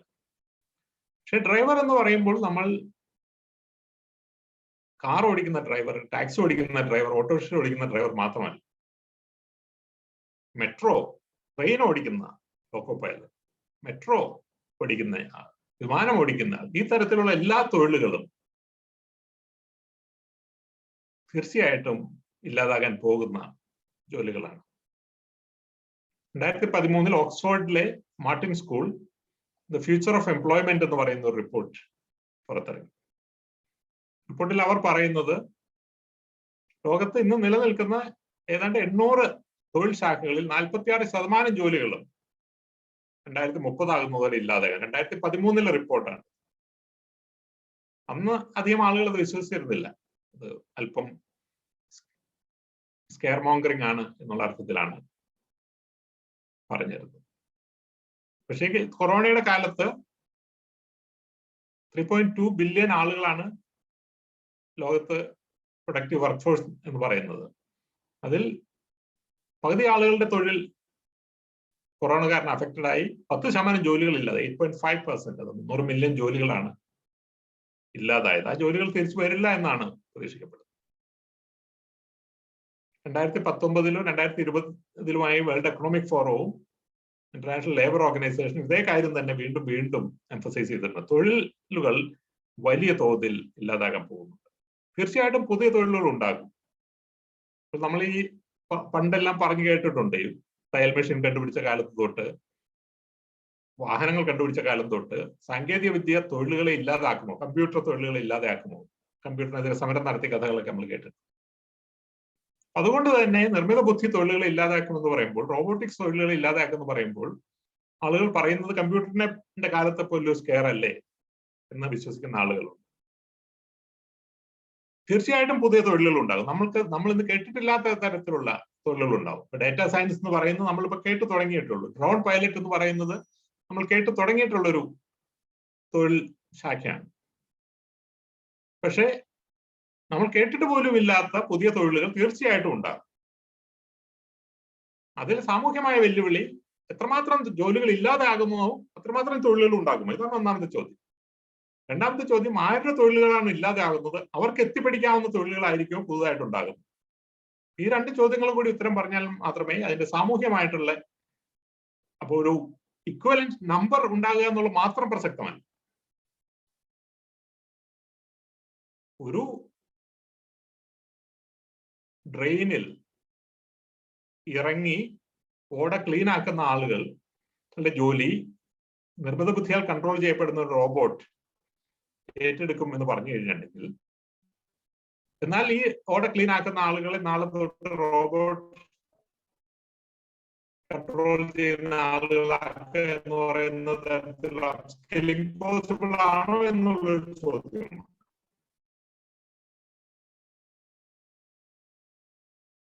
തീർച്ചയായിട്ടും ഈ ഒരു വെല്ലുവിളി പുതിയ തൊഴിൽ വിദ്യകൾ ഉണ്ടാക്കുന്നുണ്ട്. ഈ മേഖലയിലും വലിയ വലിയ മാറ്റങ്ങൾ നിങ്ങൾക്കറിയാം എന്ന കാര്യമാണ്. ഞാൻ ഇപ്പോൾ ഓട്ടോണമസ് വെഹിക്കിളിന്റെ കാര്യം ഞാൻ പറഞ്ഞു. ഞാൻ കഴിഞ്ഞ തവണ ദുബായിൽ ചെന്ന സമയത്ത് അവിടെ മരുഭൂമിയിൽ ലോകത്തെ ഏറ്റവും വലിയ കോൺസെൻട്രേറ്റഡ് സോളാർ പവർ പ്ലാന്റ് കാണാനായിട്ട് പോയി. എന്റെ ഓർമ്മ ശരിയാണെങ്കിൽ 44,000 ഹെക്ടർ സ്ഥലത്താണത് പരന്നു കിടക്കുന്നത്. ആ സോളാർ പവർ പ്ലാന്റിൽ മരുഭൂമിയിലാണത്. അപ്പോൾ എപ്പോഴും പൊടിക്കാറ്റ് അടിക്കുന്ന സ്ഥലമാണ്. ആ പൊടിക്കാറ്റ് അടിച്ച് ഇത് സോളാർ പാനലിൽ പൊടി വരുന്നു, അതിന്റെ എഫിഷ്യൻസി കുറയുന്നു. ഒരു ഡ്രോൺ ഒരു മനുഷ്യന് പോയി കണ്ട് ക്ലീൻ ചെയ്യുക എന്ന് പറയുന്നത് സാധാരണഗതിയിൽ ബുദ്ധിമുട്ടാണ്, ചെലവ് കൂടുതലുമാണ്. അതുകൊണ്ട് അവർ ചെയ്യുന്നത് ഒരു ഡ്രോൺ ഇതിന്റെ മുകളിൽ കൂടെ പറന്നു കിടക്കുകയാണ്. ആ ഡ്രോൺ പാറ്റേൺ റെക്കഗ്നീഷൻ വെച്ച് ഏതൊക്കെ സോളാർ പാനലാണ് ക്ലീൻ ചെയ്യേണ്ടത് എന്ന് തീരുമാനിക്കുന്നു. അതിനുശേഷം നിർമ്മിത ബുദ്ധിയാൽ കൺട്രോൾ ചെയ്യപ്പെട്ട ഒരു റോബോട്ട് അതിലൂടെ നടന്ന് ഒപ്റ്റിമൽ പാത്തിലൂടെ പോയി ഈ കൺട്രോൾ പാനലുകൾ ക്ലീൻ ചെയ്യുന്നു. ഇതെല്ലാമാണ് ഇന്ന് നമ്മളുടെ മുന്നിൽ നടന്നുകൊണ്ടിരിക്കുന്നു. അനവധി ഉദാഹരണങ്ങൾ നിങ്ങൾക്കെല്ലാം പറയാനുണ്ടാകും. ഇങ്ങനെയാണ് റോബോട്ടുകൾ ആമസോണിന്റെ വെയർഹൗസുകളിൽ കാര്യങ്ങളുടെ സ്റ്റോക്ക് ചെയ്യുന്നത്, മൂവ് ചെയ്യുന്നത്, ഡെലിവറി ചെയ്യുന്ന ഡ്രോണുകളെ പറ്റി പറയുന്നുണ്ടാകും. ഇവിടെയെല്ലാം ചില സൂപ്പർ മാർക്കറ്റുകളിൽ ഷെൽഫിൽ ഓരോ വസ്തുക്കൾ തീർന്നോ ഇല്ലയോ എന്നുള്ളത് ഇപ്പോൾ ഒരു റോബോട്ട് ആണ് നടന്ന് കണ്ടുപിടിക്കുന്നത്. കൊറിയയിൽ ഇഞ്ചിയോൺ എന്ന് പറയുന്ന ഒരു ടൗൺ ഉണ്ട്, സോൾ എയർപോർട്ടിനടുത്ത്. ദ സിറ്റി ഓഫ് ഫ്യൂച്ചർ എന്നാണ് പറയുന്നത്. ലോകത്തെ ഏറ്റവും ഫ്യൂച്ചറിസ്റ്റിക് ആയിട്ടുള്ള സംവിധാനങ്ങൾ ഉൾപ്പെടുത്തിയ ഒരു സിറ്റിയാണ്. അപ്പൊ അവിടുത്തെ വേസ്റ്റ് മാനേജ്മെന്റ് സിസ്റ്റം എന്ന് പറയുന്ന ഓരോ വീട്ടിൽ നിന്നും ഒരു ചൂട് ഉണ്ട്. നമ്മളുടെ വേസ്റ്റ് ആ ചൂട്ടിലേക്ക് ഇട്ട് കഴിഞ്ഞിട്ടുണ്ടെങ്കിൽ അത് താഴേക്ക് പോകുന്നു. താഴെ ഒരു കൺവെയർ ബെൽറ്റിലൂടെ സെൻട്രൽ പ്രോസസിംഗ് പ്ലാന്റിലേക്ക് ഒറ്റയടിക്ക് പോവുകയാണ്. ആ വീട് മൊത്തം, എല്ലാ വീടുകളും, ആ നഗരത്തിലുള്ള എല്ലാ വീടുകളും കസ്റ്റം ഡിസൈൻഡ് ആണ്. അതെല്ലാം സ്മാർട്ട് ഹോംസ് ആണ്. അവിടെയെല്ലാം നമ്മൾ വാഷിംഗ് മെഷീന് വേണ്ടി തുണി ഇട്ട് കഴിഞ്ഞിട്ടുണ്ടെങ്കിൽ അതിലെ ഇലക്ട്രിസിറ്റിക്ക് സിറ്റിയിൽ ഏറ്റവും കൺസംഷൻ കുറവുള്ള സമയത്ത് മാത്രമേ ആ വാഷിംഗ് മെഷീൻ സാധാരണഗതിയിൽ വർക്ക് ചെയ്യുള്ളൂ. അല്ലെങ്കിൽ നമ്മൾ അത് ഓവർ റൈഡ് ചെയ്യണം. ഓവർ റൈഡ് ചെയ്ത് കഴിയുമ്പോൾ അതിന്റെ ചാർജ് 3-4 ഇരട്ടിയാകും. ഇത്തരത്തിലുള്ള ഓട്ടോമേഷൻ ആണ് വീടുകളുടെ തലത്തിൽ നടക്കുന്നത്. കാറുകളുടെ കാര്യം ഞാൻ ആദ്യമേ പറഞ്ഞു. അനവധി മാറ്റങ്ങൾ ആരോഗ്യ രംഗത്ത് വന്നതായിട്ട് നിങ്ങൾക്കറിയാം. സർജറി റോബോട്ടുകൾ ചെയ്യുന്നു. പക്ഷെ അത് മാത്രമല്ല, രോഗം ഡിറ്റക്ട് ചെയ്യുന്ന കാര്യത്തിൽ, പ്രത്യേകിച്ചും റേഡിയോളജിയുടെ കാര്യത്തിൽ, ട്രെയിനിങ് റേഡിയോളജിസ്റ്റ് ഇൻ 2020 64-128 സ്ലൈസുള്ള എക്സ്റേയും MRI സ്കാനും സാധാരണ മനുഷ്യന് എത്ര വേഗത്തിൽ, സാധാരണ ഡോക്ടർക്ക് മനസ്സിലാക്കാൻ കഴിയുന്നതിലും കൂടുതൽ ഡേറ്റയാണ്. അത് ഇതിന് മാത്രമേ സാധിക്കുള്ളൂ. നിർമ്മിതബുദ്ധി കൺട്രോൾ ചെയ്യുന്നൊരു സിസ്റ്റത്തിന് സാധിക്കുന്ന അത്രയും നന്നായി അത് കൈകാര്യം ചെയ്യാൻ ഒരു മനുഷ്യന് സാധിക്കുകയില്ല. ഈ ഒരു സാഹചര്യത്തിൽ റേഡിയോളജി എന്ന് പറഞ്ഞ പ്രൊഫഷൻ ഓൾമോസ്റ്റ് രംഗത്ത് ഇതുപോലെ ഉണ്ടാകുന്ന വലിയ മാറ്റങ്ങൾ നിങ്ങൾ കാണുന്നുണ്ട്. നമ്മൾ കാണുന്ന ഈ വലിയ യൂണിവേഴ്സിറ്റികൾ, ബ്രിക്ക് ആൻഡ് മോർട്ടർ യൂണിവേഴ്സിറ്റികളുടെ കാലഘട്ടം കഴിയുകയാണ്. നമ്മൾ കേട്ടിട്ടുള്ള നിങ്ങൾ കേട്ടിട്ടുള്ള ഹാർവാർഡും സ്റ്റാൻഫോർഡും MITയും 100-200 വർഷം പഴക്കമുള്ള ഈ സ്ഥാപനങ്ങളിൽ ഓരോ വർഷത്തിലും ഹാർവാർഡിൽ എനിക്ക് തോന്നുന്ന മൊത്തം 24,000 വിദ്യാർത്ഥികളാണ് ഒരു സമയത്തുള്ളതെന്ന് തോന്നുന്നു. ഓൺലൈൻ ആയിട്ടുള്ള കോഴ്സേറ എന്ന് പറയുന്ന സ്ഥാപനത്തിൽ ഇപ്പോൾ 90 മില്യൺ ലേണേഴ്സ് ആണ് ഒരു ടൈമിലുള്ളത്. 90 മില്യൺ ലേണേഴ്സ്. അതായത് നമ്മൾ ഈ 200 വർഷമുള്ള അമേരിക്കൻ യൂണിവേഴ്സിറ്റി മാത്രമല്ല, 1000 വർഷമായിട്ടുള്ള ഓക്സ്ഫോർഡും കേംബ്രിഡ്ജും അവരുടെ ജീവിതകാലത്ത് മുഴുവൻ ഉണ്ടാക്കിയ എല്ലാ വിദ്യാർത്ഥികളേക്കാൾ കൂടുതൽ വിദ്യാർത്ഥികളാണ് ഒരേ സമയത്ത് ഈ ഒറ്റ ഓൺലൈൻ പ്ലാറ്റ്ഫോമിൽ പഠിക്കുന്നത്. അവിടെ ആ തരത്തിൽ വിദ്യാഭ്യാസം വലിയ തോതിൽ മാറുകയാണ്. എങ്ങനെയാണ് ഈ മാറ്റങ്ങൾക്ക് നമ്മുടെ നാടിനെ നമുക്ക് തയ്യാറെടുക്കാനായിട്ട് സാധിക്കും? നിർമ്മിത ബുദ്ധിക്ക് മാത്രമായ ഒരു മന്ത്രിയുള്ള ഒരു കാര്യം ഞാൻ UAE കാര്യം പറഞ്ഞിരുന്നു. അങ്ങനെ ഒരു മന്ത്രി നാട്ടിലുണ്ടാവണമെന്ന് എൻ്റെ വലിയൊരു ആഗ്രഹമാണ്. പക്ഷേ കാര്യങ്ങൾ അതിലും കൈവിട്ട് പോയിട്ടുണ്ട്.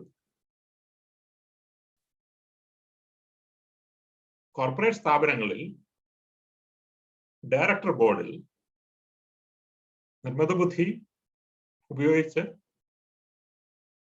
ഡേറ്റ മാനേജ് ചെയ്യുന്ന റോബോട്ടുകളെ ഡയറക്ടേഴ്സായി നിയമിക്കാനുള്ള നീക്കങ്ങളാണ് നടക്കുന്നത്. ഓൾറെഡി ഇപ്പോൾ തന്നെ ലീഗൽ ഫ്രെയിംവർക്ക് അനുവദിക്കുന്ന സ്ഥലങ്ങളിൽ അത്തരം ഡയറക്ടേഴ്സ് ഇപ്പോൾ തന്നെ ഉണ്ട്.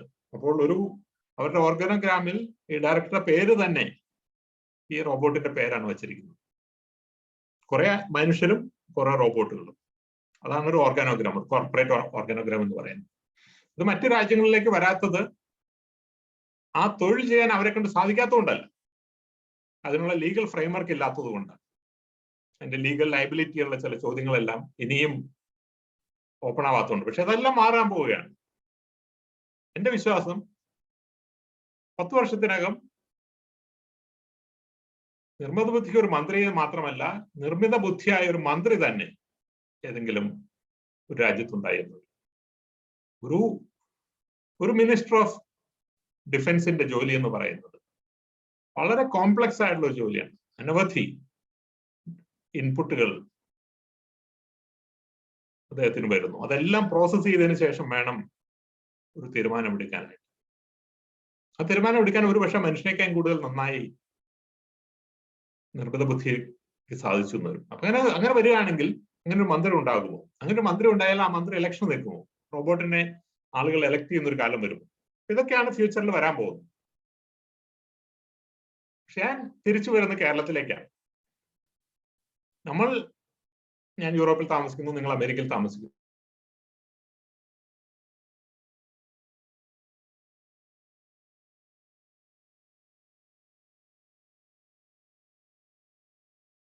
തിരിച്ച് നാട്ടിലേക്ക് വിമാനം കയറി. ആർട്ടിഫിഷ്യൽ ഇന്റലിജൻസ്, ഈ സാങ്കേതിക വിദ്യ എല്ലാമായി നമ്മൾ തിരിച്ച് നാട്ടിലേക്ക് എത്തിക്കഴിഞ്ഞിട്ടുണ്ടെങ്കിൽ ഓൾമോസ്റ്റ് ടൈം ട്രാവൽ നടത്തിയ പോലെയാണ്. 21ാം നൂറ്റാണ്ടിൽ തീർച്ചയായിട്ടും എത്തിയിട്ടില്ല. ചില കാര്യങ്ങൾ 20ാം നൂറ്റാണ്ടിൽ പോലും എത്തിയിട്ടില്ല. നമ്മളുടെ നിർമ്മാണ മേഖല എടുക്കുക, നമ്മളുടെ കൺസ്ട്രക്ഷൻ ടെക്നോളജി എന്ന് പറയുന്നത് 4ാം വ്യവസായ വിപ്ലവം പോയിട്ട് 1ാം വ്യവസായ വിപ്ലവത്തിന്റെ കാലത്തുള്ള കൺസ്ട്രക്ഷൻ ടെക്നോളജി തന്നെയാണോ എന്ന് എനിക്ക് സംശയം. നമ്മുടെ കൃഷി എടുത്തു കഴിഞ്ഞിട്ടുണ്ടെങ്കിൽ അതിലിപ്പോഴും നമ്മൾ പ്രയോഗിക്കുന്ന രീതികൾ, കൃഷി എന്ന് പറയുന്നത് വലിയൊരു ഇൻഡസ്ട്രിയാണ്. സയൻസും എഞ്ചിനീയറിംഗും എക്കണോമിക്സും എല്ലാം ഉൾപ്പെടേണ്ട ഒരു വലിയ എക്കണോമിക് ആക്ടിവിറ്റിയാണ്. പക്ഷെ അതിപ്പോഴും നമ്മൾ പഴയ 100-500 കൊല്ലം മുമ്പ് നമ്മുടെ അച്ഛൻ അപ്പൂപ്പന്മാർ ചെയ്തിരുന്ന, അമ്മയും അമ്മൂമ്മമാരും ചെയ്തിരുന്ന ഒരു രീതിയിലാണ് ഇപ്പോഴും നമ്മൾ കൃഷി ചെയ്യുന്നത്. എങ്ങനെയാണ് നമുക്ക് ഈ സിസ്റ്റത്തെ നമുക്ക് പരിചിതമായ സിസ്റ്റത്തെ നാട്ടിലേക്ക് എത്തിക്കാനായിട്ട് സാധിക്കുന്നത്? ഇതാണ് ഞാൻ ഡയസ്പോറയുടെ റോൾ പറഞ്ഞത്. കേരളത്തിൽ ഉള്ള രാഷ്ട്രീയ നേതൃത്വം പലപ്പോഴും ഡയസ്പോറയെ കാണുന്നത് കയ്യിൽ ധാരാളം പണമുള്ള ആളുകളായിട്ടാണ്. അപ്പോൾ അവർ പണം നാട്ടിൽ നിക്ഷേപിക്കട്ടെ എന്നുള്ള തരത്തിലാണ് ഈ ആളുകൾ പുറത്തു വരുമ്പോൾ അവർ നിക്ഷേപകരെയാണ് തേടുന്നത്. നമ്മളൊന്നും അങ്ങനെ ധാരാളമായിട്ട് പണമുള്ള ആളുകൾ മില്യനേഴ്സ് ഒന്നുമല്ല. മില്യനേഴ്സ് പോലും നമ്മളുടെ ഇടയിൽ 1% പോലും ഉണ്ടാവുള്ളൂ. ഉണ്ടെങ്കിൽ തന്നെ അവർ അത് പല കാരണം കൊണ്ട് നാട്ടിൽ നിക്ഷേപിക്കാൻ നമ്മൾ തയ്യാറായി എന്നും വരും. പക്ഷെ നമ്മളുടെ എല്ലാം അടുത്തുള്ളത് ആശയങ്ങളാണ്. ആശയങ്ങളുടെ നിക്ഷേപങ്ങൾ നടത്താനുള്ള അവസരവും ആവശ്യവും ഉണ്ട്. ഞാൻ നാട്ടിലേക്ക് നോക്കുമ്പോൾ കാണുന്നത് പണത്തിന്റെ ഷോർട്ടേജ് അല്ല, വാസ്തവത്തിൽ ആശയങ്ങളുടെ ഷോർട്ടേജ്. അപ്പൊ എങ്ങനെയാണ് ആശയങ്ങളുടെ നിക്ഷേപം നമുക്ക് നാട്ടിൽ നടത്താൻ പറ്റുന്നത്? ആരെയാണ് നമ്മൾ ടാർഗറ്റ് ചെയ്യേണ്ടത്? എങ്ങനെയാണ് നമ്മൾ അവരിലേക്ക് റീച്ച് ഔട്ട് ചെയ്യേണ്ടത്? കേരളത്തിന്റെ നാളത്തെ കേരളം, 2040 കേരളം, 2050 കേരളം എന്ന് നമ്മൾ ചിന്തിച്ചു കഴിഞ്ഞിട്ടുണ്ടെങ്കിൽ ആ കേരളത്തെ ബിൽഡ് ചെയ്യേണ്ട ആളുകൾ ഇപ്പോൾ തന്നെ നമ്മുടെ പൊതുമണ്ഡലത്തിലുണ്ട്. ഇന്ന് നമ്മുടെ പൊതുമണ്ഡലത്തിൽ കാണുന്ന നമ്മൾ നേതാക്കളായി രാഷ്ട്രീയ രംഗത്തും ബ്യൂറോക്രസിയിലും കോർപ്പറേറ്റിലും നമ്മൾ കാണുന്ന ആളുകൾ അത് ഇന്നത്തെ ആളുകളാണ്. നമ്മൾ അവരെയാണ് സാധാരണഗതിയിൽ ടാർഗറ്റ് ചെയ്യുന്നത്. അത് വാസ്തവത്തിൽ ഒരു നഷ്ടക്കച്ചവടമാണ്. ആശയങ്ങളുമായി നമ്മൾ ടാർഗറ്റ് ചെയ്യേണ്ടത് നാളത്തെ നേതൃത്വത്തെയാണ്. എങ്ങനെയാണ് നാളത്തെ നേതൃത്വത്തിലേക്ക് നമ്മൾ റീച്ച് ഔട്ട് ചെയ്യുന്നത്? എങ്ങനെയാണ് അവരെ എംപവർ ചെയ്യുന്നത്? അവർക്ക് എക്സ്പോഷർ കൊടുക്കേണ്ടത്? ഈ സാഹചര്യത്തിലൊക്കെയാണ് ഡയസ്പോറയ്ക്ക് വലിയൊരു പങ്കുള്ളത്. മിനസോട്ട മലയാളി അസോസിയേഷനെ പോലെയുള്ള സ്ഥാപനങ്ങൾ തീർച്ചയായിട്ടും ഇക്കാര്യത്തിൽ മുൻകൈ എടുക്കണമെന്നാണ് എൻ്റെ അഭിപ്രായം.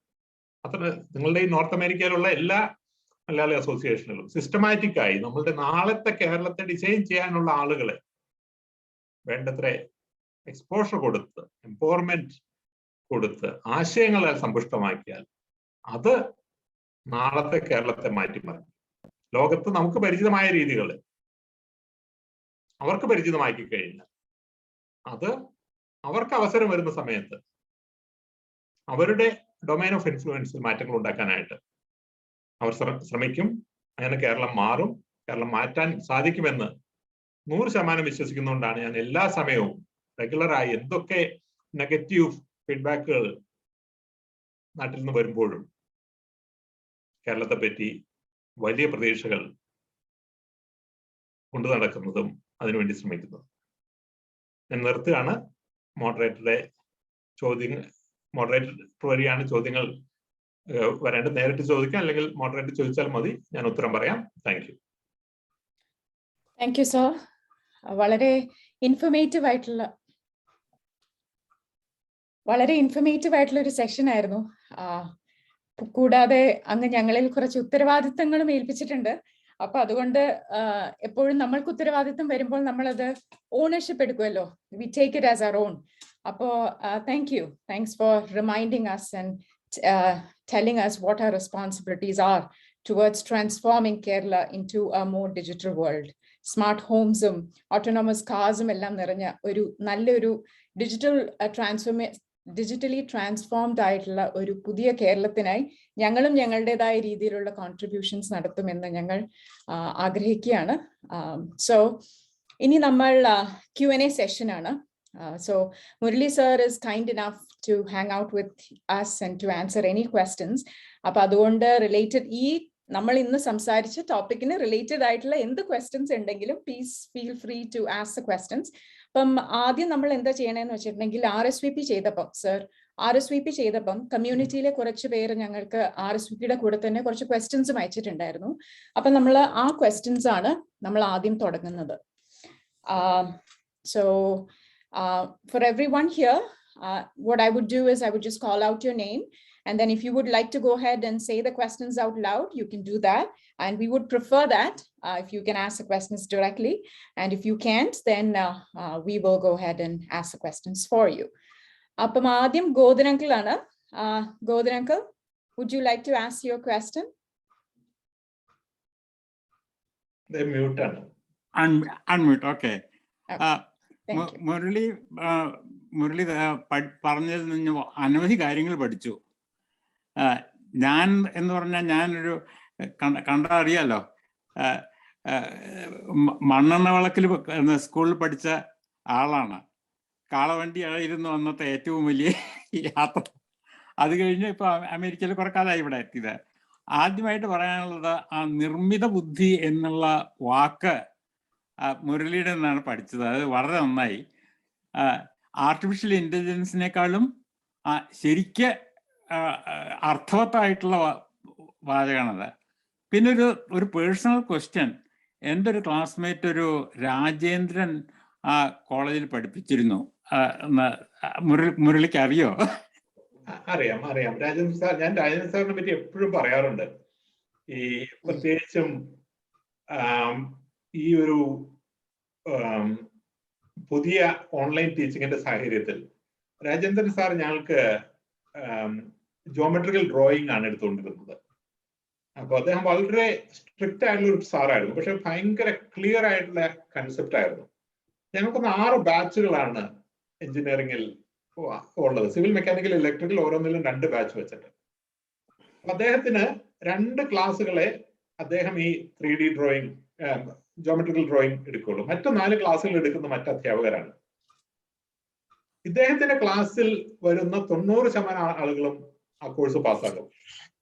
പക്ഷെ മറ്റുള്ള ഇതിലുള്ള പാസ് പെർസെന്റ് എന്ന് പറയുന്ന 50% താഴെയാണ്. അപ്പോ ഞാൻ ഇപ്പോൾ ഇത് സ്ഥിരം പറയാൻ കാരണം എന്താന്ന് പറഞ്ഞിട്ടുണ്ടെങ്കിൽ, പുതിയ ലോകത്ത് നമുക്ക് ഒരു രാജേന്ദ്ര സാർ ഉണ്ടെങ്കിൽ കേരള ടെക്നോളജിക്കൽ യൂണിവേഴ്സിറ്റിയിലുള്ള 136 എഞ്ചിനീയറിംഗ് കോളേജിലെ കുട്ടികളെ ജോമെട്രിക്കൽ ഡ്രോയിങ് പഠിപ്പിക്കാനുള്ളൊരു അവസരമുണ്ട്. അന്ന് അത് ഉണ്ടായിരുന്നില്ല. അപ്പോൾ അന്ന് ഒരു സൂപ്പർ ടീച്ചറായി കേരളം മുഴുവൻ അറിയപ്പെടേണ്ട ഒരു അധ്യാപകനായിരുന്നു അദ്ദേഹം.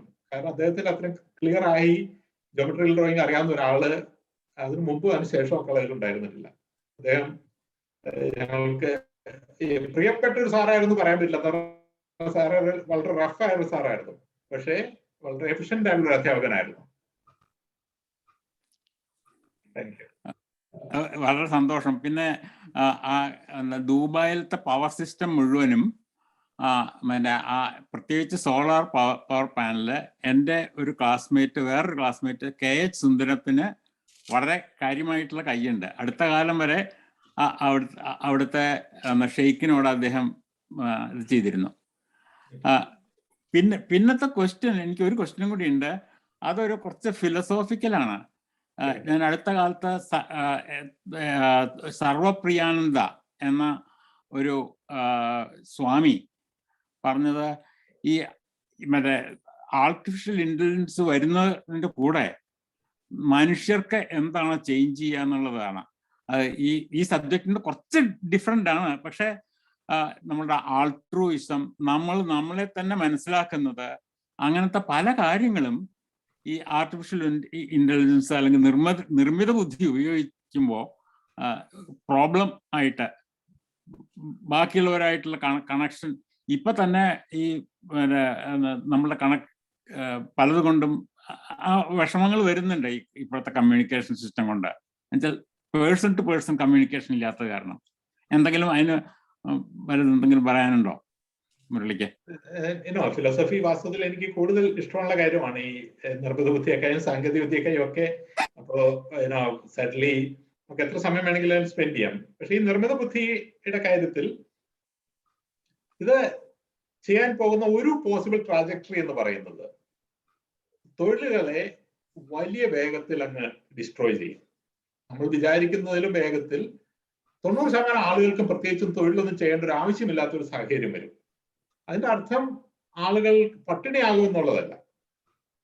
നമ്മളുടെ എക്കോണമിയിലെ പ്രൊഡക്ടിവിറ്റി ഇൻക്രീസ് ചെയ്യുന്ന കാരണം ആളുകൾക്ക് സാധാരണഗതിയിൽ മനുഷ്യന് വേണ്ട കാര്യങ്ങൾ കൊടുക്കാനുള്ള ഒരു ക്ലിയറിംഗ് ഹൗസ് ആയിട്ട് ഗവൺമെന്റിന് മാറാനായിട്ട് സാധിക്കും. ഇപ്പൊ നമ്മുടെ നാട്ടിൽ ഈ കോവിഡിന്റെ കാലത്ത് ഒരു കിറ്റ് കൊടുത്തൊരു ഇതുണ്ടായല്ലോ. അപ്പൊ അതുപോലെ ഒരു കിറ്റ്, അതായത് ഒരു മനുഷ്യന് ജീവിക്കാൻ എന്തൊക്കെ വേണം, ആ ഒരു വീട് വേണം, അല്ലെങ്കിൽ മൊബിലിറ്റി വേണം, ഇപ്പോഴത്തെ കാലം ആകുമ്പോൾ കണക്ടിവിറ്റി വേണം, കമ്മ്യൂണിക്കേഷൻ വേണം, അങ്ങനെയുള്ള കാര്യങ്ങളെല്ലാം സർക്കാർ എന്ന് പറയുന്നത് ഒരു ക്ലിയറിംഗ് മെക്കാനിസം എന്ന് വിചാരിച്ചു കൊടുക്കും. അതേസമയം അവർക്ക് തൊഴിൽ എന്ന് പറയുന്നത് ഉണ്ടാവില്ല. So you are left your self, you can do what you want. അപ്പൊ നമ്മൾ ട്രൂലി ഹിസ്റ്റോറിക്കലും ഫിലോസഫിക്കലായിട്ട് എടുത്തു കഴിഞ്ഞാൽ തൊഴിൽ എന്ന് പറയുന്നത് മനുഷ്യന്റെ 2 ലക്ഷം വർഷത്തെ ഒരു ചരിത്രം എടുത്ത് പരിശോധിച്ച് കഴിഞ്ഞിട്ടുണ്ടെങ്കിൽ എനിക്ക് തോന്നുന്നു മനുഷ്യൻ തൊഴിൽ ചെയ്തു തുടങ്ങിയിട്ട് പ്രോബ്ലി 10,000 വർഷമായിട്ടുണ്ടാവുള്ളൂ. അതിനു മുമ്പ് ആവശ്യമുള്ള കാര്യങ്ങളാണല്ലോ മനുഷ്യൻ ചെയ്യുന്നുള്ളൂ. ഒരു ഭക്ഷണം കഴിക്കണമെന്ന് തോന്നി കഴിഞ്ഞിട്ടുണ്ടെങ്കിൽ മരം കയറി എന്തെങ്കിലും കായികനികൾ പറിച്ചു, അല്ലെങ്കിൽ എന്തെങ്കിലും ഒരു പന്നിയെ കുത്തിക്കൊന്നു, അത് കഴിച്ചു. അത് കഴിഞ്ഞിട്ട് പിന്നെ തൊഴിൽ ചെയ്യാനായിട്ട് രാവിലെ 9 മണിക്ക് അടിച്ച് പോകുന്ന ഒരു തൊഴിൽ മനുഷ്യനില്ലല്ലോ. ലോകത്തെ എല്ലാ അനിമൽസിലും മനുഷ്യൻ മാത്രമാണല്ലോ തൊഴിൽ എന്ന് പറഞ്ഞ് നടക്കുന്നുള്ളൂ. അപ്പൊ തൊഴിൽ എന്ന് പറയുന്നത് മനുഷ്യന്റെ സ്വാഭാവികമായിട്ടുള്ളൊരു രീതിയല്ല. അപ്പോ നിർമ്മിത ബുദ്ധി, പ്രൊഡക്റ്റീവ് എക്കോണമിയെ മുഴുവൻ നിർമ്മിത ബുദ്ധി റോബോട്ട്സ് ഏറ്റെടുക്കുകയും നമുക്ക് ഇഷ്ടമുള്ള കാര്യങ്ങൾ ചെയ്യാൻ പറ്റുകയും ചെയ്യുന്ന ഒരു ഫ്യൂച്ചർ ഉണ്ടാവുകയാണെങ്കിൽ അത് വളരെ ഇൻട്രസ്റ്റിംഗ് ആയിട്ടുള്ള ഒരു ഫ്യൂച്ചർ ആവാം, വളരെ പ്രൊഡക്റ്റീവ് ആയിട്ടുള്ള ഒരു ഫ്യൂച്ചർ ആവാം, വളരെ ഓൾട്രൂയിസ്റ്റിക് ആയിട്ടുള്ള ക്രിയേറ്റീവ് ആയിട്ടുള്ള ഒരു ഫ്യൂച്ചർ ആകാനുള്ള എല്ലാ സാധ്യതയുണ്ട്. അതാണ് ഞാൻ സ്വപ്നം കാണുന്ന ശരി. Thank you very much. ഞാൻ ഈ ബാക്കിയുള്ളവർക്ക് ചോദ്യത്തിന് സമയം കൊടുത്തേക്കാം. വളരെ നന്നായി. നമുക്ക് ഇനിയും എങ്ങനെയെങ്കിലും സമ്മതിക്കണം ഇതിനെ പറ്റിയിട്ട്. പ്രത്യേകിച്ച് ഫിലോസഫി ആൻഡ് ഇത് ആണ്, ആ ഇന്റർഫേസ് ആണ് എനിക്ക് ഏറ്റവും ഇഷ്ടമുള്ളത് സബ്ജക്റ്റ്. തീർച്ചയായിട്ടും. Thank you Govindan. അടുത്ത ചോദ്യം സുധീർ പ്രേമനാണ്. സുധീർ ഉണ്ടോ?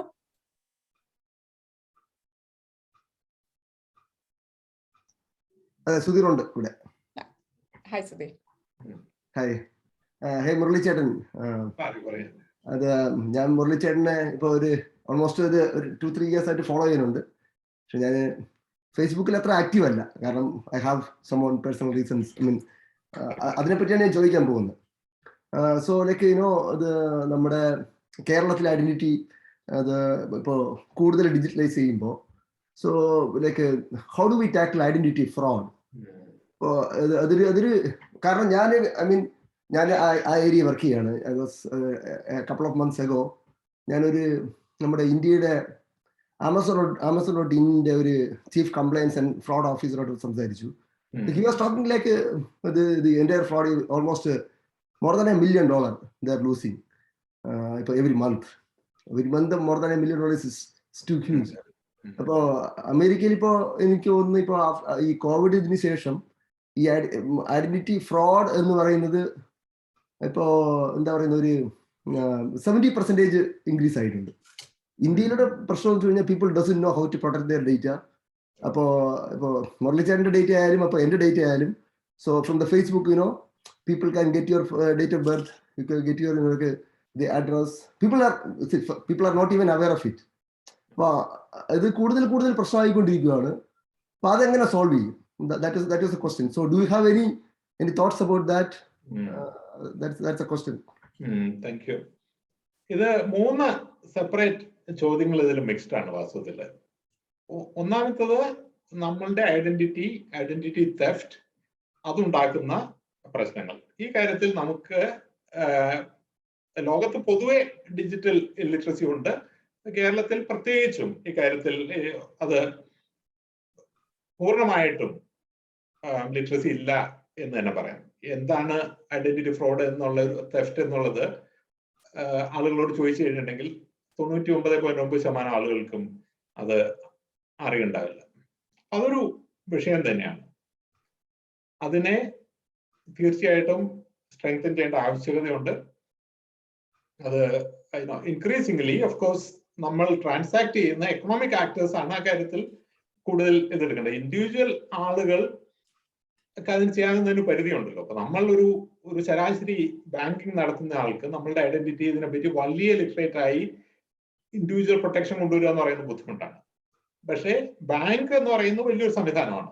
അവർക്ക് അതിനെ പറ്റിയിട്ട് പല കാര്യങ്ങൾ ചെയ്യാൻ പറ്റും. അതിപ്പോ ആളുകൾ ചെയ്യുന്നുണ്ട്. അപ്പൊ ആ അർത്ഥത്തിൽ I think the change will come from the top എന്നാണ് ഞാൻ വിശ്വസിക്കുന്നത്. പക്ഷേ തീർച്ചയായിട്ടും ആളുകളുടെ അവയർനെസ് കൂട്ടണം എന്നുള്ളൊരു ആവശ്യം, അത് ഈ സ്കൂളുകളിൽ ഒക്കെ നമ്മൾ പഠിപ്പിക്കുമ്പോൾ ഞാൻ പറഞ്ഞില്ലേ, digital transformation has to happen across the board. സ്കൂളിൽ 1ാം ക്ലാസ്സിൽ നമ്മൾ തറയും പഠിക്കുന്ന കാലത്ത് തന്നെ ഈ ഐഡന്റിറ്റി തെഫ്റ്റിനെ പറ്റിയും സൈബർ സെക്യൂരിറ്റിയൊക്കെ പഠിക്കേണ്ട ആവശ്യമുണ്ട്. ഇപ്പോൾ 2020 ഈ കൊറോണയുടെ കാലത്ത് ഓൺലൈനിലേക്ക് മാസീവായിട്ട് സ്വിച്ച് വന്ന കാലത്ത് ഞാൻ കേരളത്തിൽ 3 ലെക്ചേഴ്സ് നടത്തിയിരുന്നു. ഒന്ന് ഫോർ ചിൽഡ്രൻ, ഒന്ന് ഫോർ പേരൻസ്, ഒന്ന് ഫോർ ടീച്ചേഴ്സ്.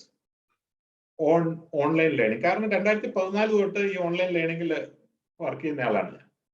കേരളത്തിൽ 2014 തൊട്ട് ഇത് ഓൺലൈൻ ലേണിംഗ് കൊണ്ടുവരണം എന്ന് പറഞ്ഞാൽ വളരെ ശ്രമിച്ച ആളും വളരെ ടോട്ടൽ പരാജയപ്പെട്ട ആളുമാണ്. അത് കേരളത്തിൽ നടക്കില്ല എന്നെല്ലാം പറഞ്ഞു. ഇപ്പൊ കോവിഡ് വന്നു കഴിഞ്ഞപ്പോൾ ഒറ്റയടിക്ക് കാര്യങ്ങൾ വന്നു. അന്ന് ഞാൻ പറഞ്ഞത് സൈബർ സെക്യൂരിറ്റിയുടെ കാര്യവും കുട്ടികൾ എക്സ്പോസ്ഡ് ആവുന്ന കാര്യവും എല്ലാം പറഞ്ഞിരുന്നു. പക്ഷേ there was not enough care at that time, but now we are seeing the impact of that. അപ്പൊ ആ പുതിയ നമ്മുടെ കറിക്കുലത്തിൽ അത് കൊണ്ടുവരണം. അപ്പൊ ഇതൊരു aspect of the problem which I fully agree, and we have to act on it. Literacy at the bottom end, technology at the top end. ഇതാണ് എൻ്റെ ചിന്ത ഇതിനെ പറ്റിയിട്ട്. രണ്ടാമത്തത് നമ്മളുടെ ഡേറ്റയുടെ വാല്യൂ. നമ്മളുടെ ഡേറ്റയുടെ അധികാരി ആരാണ്? Who is the owner of our data? അപ്പൊ ഇത് ഗ്ലോബലി സോൾവ് ചെയ്യപ്പെട്ട ഒരു പ്രോബ്ലം അല്ല. നമ്മളുടെ ഡേറ്റ ഉപയോഗിക്കുന്ന ആളുകൾ പണം ഉണ്ടാക്കുന്നു, നമുക്കൊന്നും കിട്ടുന്നില്ല. അപ്പൊ ഈ ഇന്റർനെറ്റിൽ വളരെ ഫേമസ് ആയിട്ടുള്ള ഒരു പ്രയോഗമുണ്ടല്ലോ, if something is free on the internet then you are the product എന്നാണ് അവർ പറയുന്നത്. അപ്പൊ നമ്മളെ വിറ്റിട്ടാണ് ഗൂഗിളും ഫേസ്ബുക്കും എല്ലാം കാശുണ്ടാക്കുന്നത്.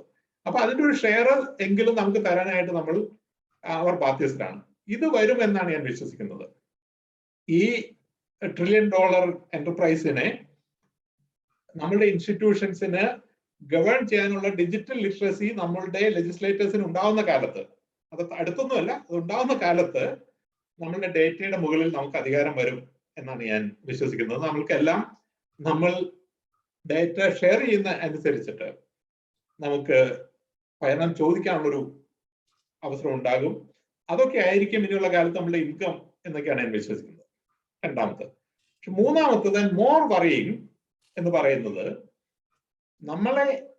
നമ്മൾ ഇന്റർനെറ്റ് അല്ലെങ്കിൽ സൈബർ സ്പേസിൽ നമ്മൾ ആക്റ്റീവ് ആയിരിക്കുന്നു. സൈബർ സ്പേസിൽ മാത്രമല്ല, ഫിസിക്കൽ സ്പേസിൽ നമ്മൾ ആക്റ്റീവ് ആയിരിക്കുമ്പോൾ ലിറ്ററലി നമ്മളെ മറ്റുള്ള വളരെ പവർഫുൾ ആയിട്ടുള്ള നിർമ്മിത ബുദ്ധി ഉപയോഗിച്ചുള്ള അൽഗോരിതം നമ്മളെ ട്രാക്ക് ചെയ്തുകൊണ്ടിരിക്കുകയാണ്. ഇപ്പൊ കേംബ്രിഡ്ജ് യൂണിവേഴ്സിറ്റി ഒക്കെ റിസർച്ച് പറയുന്നത് നമ്മൾ ഫേസ്ബുക്കിൽ നടത്തുന്ന വെറും 69 ഇന്ററാക്ഷൻ കൊണ്ട് നമ്മുടെ ഒരു ഫ്രണ്ടിന് നമ്മളെ പറ്റി എന്തെങ്കിലും അറിയാമോ അത് ഫേസ്ബുക്കിന് അറിയാൻ പറ്റുന്നതാണ്. നമ്മളുമായിട്ടുള്ള 250 ഇന്ററാക്ഷൻ കൊണ്ട് നമ്മുടെ സൈബ്ലിങ്ങിന് എന്തെല്ലാം നമ്മളെ പറ്റി അറിയാമോ അത് അറിയാൻ പറ്റുന്നതാണ്. 400 ഇന്ററാക്ഷൻ ഇന്ററാക്ഷൻ എന്ന് പറഞ്ഞാൽ ലൈക്ക്, ഷെയർ, കമന്റ്, ഈ 3 കാര്യങ്ങൾ 400 പ്രാവശ്യം നമ്മൾ ഫേസ്ബുക്കായിട്ട് ഇന്ററാക്ട് ചെയ്ത് കഴിഞ്ഞെങ്കിൽ നമ്മുടെ പാർട്ട്ണറേക്കായി നന്നായി അറിയാൻ പറ്റുന്നതാണ് പറയുന്നത്. ഹററി എല്ലാം പറയുന്നത് ശരാശരി മനുഷ്യന് അവരെ പറ്റി അറിയാവുന്നതിൽ കൂടുതൽ നന്നായി അവരെ പറ്റി ഫേസ്ബുക്ക് അൽഗോരിതത്തിന് അറിയാൻ പറ്റുന്നതാണ്. They can predict your behaviour better than your self എന്നാണ് ഹറാരി പറയുന്നത്. നമ്മളെല്ലാം 10,000 ഇന്ററാക്ഷൻ ആണ് ഈ ഫേസ്ബുക്കായിട്ട്. താങ്കൾ ലക്കിലി ചെയ്തിട്ടില്ല. ഞാനൊക്കെ എന്ന് പറഞ്ഞാൽ എനിക്കൊന്ന് 1,00,000 പ്രാവശ്യം ഇന്ററാക്ട് ചെയ്തിട്ടുണ്ടാവും. അപ്പോൾ the way they can profile me is amazing, and therefore the way they can inject whatever they want, economic, political, religious, whatever they want to inject in a very fine way is something which is bothersome. അപ്പോൾ നിങ്ങളുടെ കഴിഞ്ഞ മുമ്പിലത്തെ ഇലക്ഷന്റെ കാലത്തെല്ലാം മറ്റേ Cambridge അനലിറ്റിക്കയുടെ ഒക്കെ പ്രശ്നമായ അതുമായിട്ട് ബന്ധപ്പെട്ടതാണ്. അതൊരു വലിയ മൂന്നാമത്തെ എന്നെ സംബന്ധിച്ചുള്ള ഏറ്റവും വലിയ വിഷയം ഈ അൽഗോരിതങ്ങൾ നമ്മളെ ട്രാക്ക് ചെയ്യുന്നതും അത് പ്രൊഫൈൽ ചെയ്യുന്നതും അതിന്റെ പുറകിൽ അത് കഴിഞ്ഞ് അവരെന്ത് ചെയ്യുന്നു എന്നുള്ളതിനെ പറ്റി എനിക്ക് ഒരു കൺട്രോളും ഇല്ല എന്നുള്ളതുമാണ്. Thank you. Thank you sir. അടുത്ത ചോദ്യം അഗൈൻ നമ്മൾ ഈ കൺസോളിഡേറ്റഡ് ക്വസ്റ്റ്യൻസ് ആണ് പോകുന്നത്. മാത്യു ജോസ്.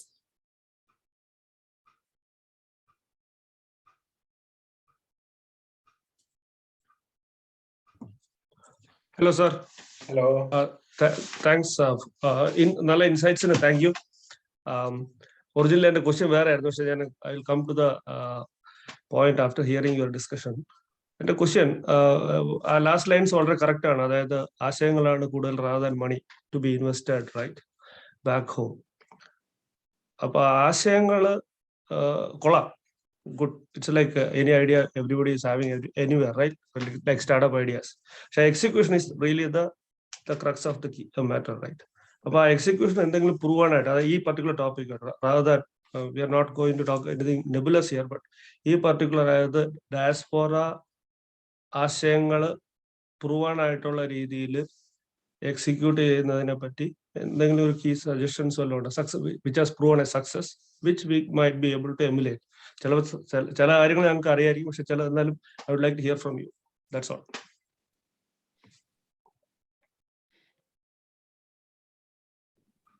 എന്നൊരു ഉദാഹരണം പറയാം. What has happened. നമ്മളുടെ നാട്ടിൽ ഇപ്പോൾ ഒരു വൈറോളജി ഇൻസ്റ്റിറ്റ്യൂട്ട് ഉണ്ട്. ഇത് അമേരിക്കയിൽ നിന്നുള്ള വളരെ പ്രശസ്തനായ ഒരു ഡോക്ടർ അദ്ദേഹത്തിന്റെ ആശയങ്ങൾ നമ്മുടെ ഗവൺമെന്റിലെ ഹയർ ലെവലുമായിട്ട് പങ്കുവച്ചതിൽ നിന്ന് ഉണ്ടായ ഒന്നാണ്. അപ്പോ ഓഫ്കോഴ്സ് സർക്കംസ്റ്റാൻഷ്യൽ ഫാക്ടേഴ്സ് ഉണ്ടായിരുന്നു. നിപ്പ പോലൊരു സാഹചര്യം ഉണ്ടായി. അപ്പോൾ അതിന്റെ ഒരു ഡിമാൻഡ് ഉണ്ടായി എന്നുള്ള സത്യമാണെങ്കിൽ പോലും അത് കേരളത്തിൽ അങ്ങനെ ഒരു ഇൻസ്റ്റിറ്റ്യൂട്ട് ഉണ്ടാക്കാന്നുള്ള ആശയം വരുന്നത് തീർച്ചയായിട്ടും അമേരിക്കയിൽ നിന്നാണ്. അദ്ദേഹത്തിന് ഒരു വ്യക്തിയിൽ നിന്നാണ് ആശയം വരുന്നത്. അപ്പൊ ആ വ്യക്തിക്ക് highest level of decision making ആയിട്ട് അതോറിറ്റി ആക്സസ് ഉണ്ടായിരുന്നു എന്നുള്ളതാണ് അവിടെ റിലവന്റ് ആയിട്ടുള്ള point. So he had an idea. He did not invest his money. The government invested the money, and now it is the government. നമ്മുടെ government സംവിധാനത്തിന്റെ എല്ലാ ബുദ്ധിമുട്ടുണ്ടെങ്കിൽ പോലും it is now in brick and mortar, and eventually it will be an institute of pride to all of us. അപ്പൊ അതൊരു ചെറിയൊരു ഉദാഹരണമാണ്. അപ്പൊ ഞാൻ പറഞ്ഞു വരുന്നത് പലപ്പോഴും നമ്മൾ ഐഡിയ ഉള്ള ആളുകൾ എക്സിക്യൂഷൻ അത്ര കേപ്പബിൾ ആയിക്കൊള്ളുന്നില്ല. നാട്ടിൽ ഇപ്പൊ നമ്മളെല്ലാം നാട്ടിൽ നിന്ന് പോകുന്ന കഴിഞ്ഞപ്പോൾ നാട്ടിലെ എക്സിക്യൂഷന്റെ രീതികളെല്ലാം നമ്മൾ like we have forgotten, we cannot do execution. അപ്പോൾ അതുകൊണ്ടാണ് പലപ്പോഴും നമ്മൾ പണമായിട്ട് പോയിട്ട് നമുക്ക് നഷ്ടം പറ്റുന്നത്. Because there is different way of executing things. There are different people who are capable of executing things back home. അതിൽ നമ്മൾ ഇടപെട്ട് കഴിഞ്ഞാൽ നമുക്ക് പലപ്പോഴും നഷ്ടം പറ്റും. പക്ഷെ അതിന് പകരം try to connect to people who have influence in making decisions back home. ഇതാണ് എന്നെ സംബന്ധിച്ചിടത്തോളം. This is the model which I follow. There are other people who do differently. പക്ഷെ അങ്ങനെയുള്ള ആളുകൾ പലപ്പോഴും ആശയങ്ങളിലല്ല ഇൻവെസ്റ്റ് ചെയ്യുന്നത്. അവരെല്ലാം ട്രേഡിങ്ങിലൊക്കെയാണ് ഇൻവെസ്റ്റ് ചെയ്യുന്നത്. സൂപ്പർ മാർക്കറ്റ് തുടങ്ങി പണം ഉണ്ടാക്കി. അതിപ്പോ I think it's a good idea. പക്ഷേ this is not what I think of Kerala.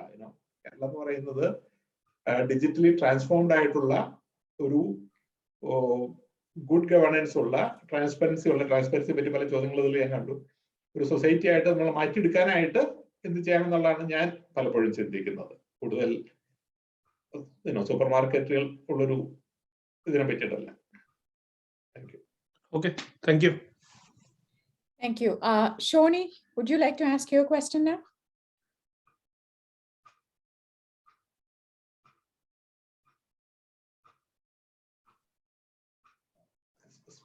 Mute ആണ് Smitha.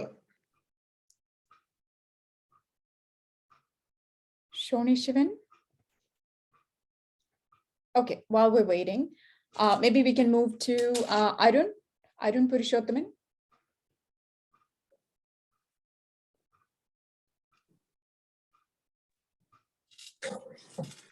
Hi, thanks, sir. Yeah, thanks for sharing all your insights. So ഞാൻ ഇവിടെ ഫുൾ ടൈം വർക്ക് ചെയ്യുന്നു, and then ഒരു ന്യൂ ബിസിനസ് ഓണർ ആണ്. So just last few weeks ആയുള്ളൂ.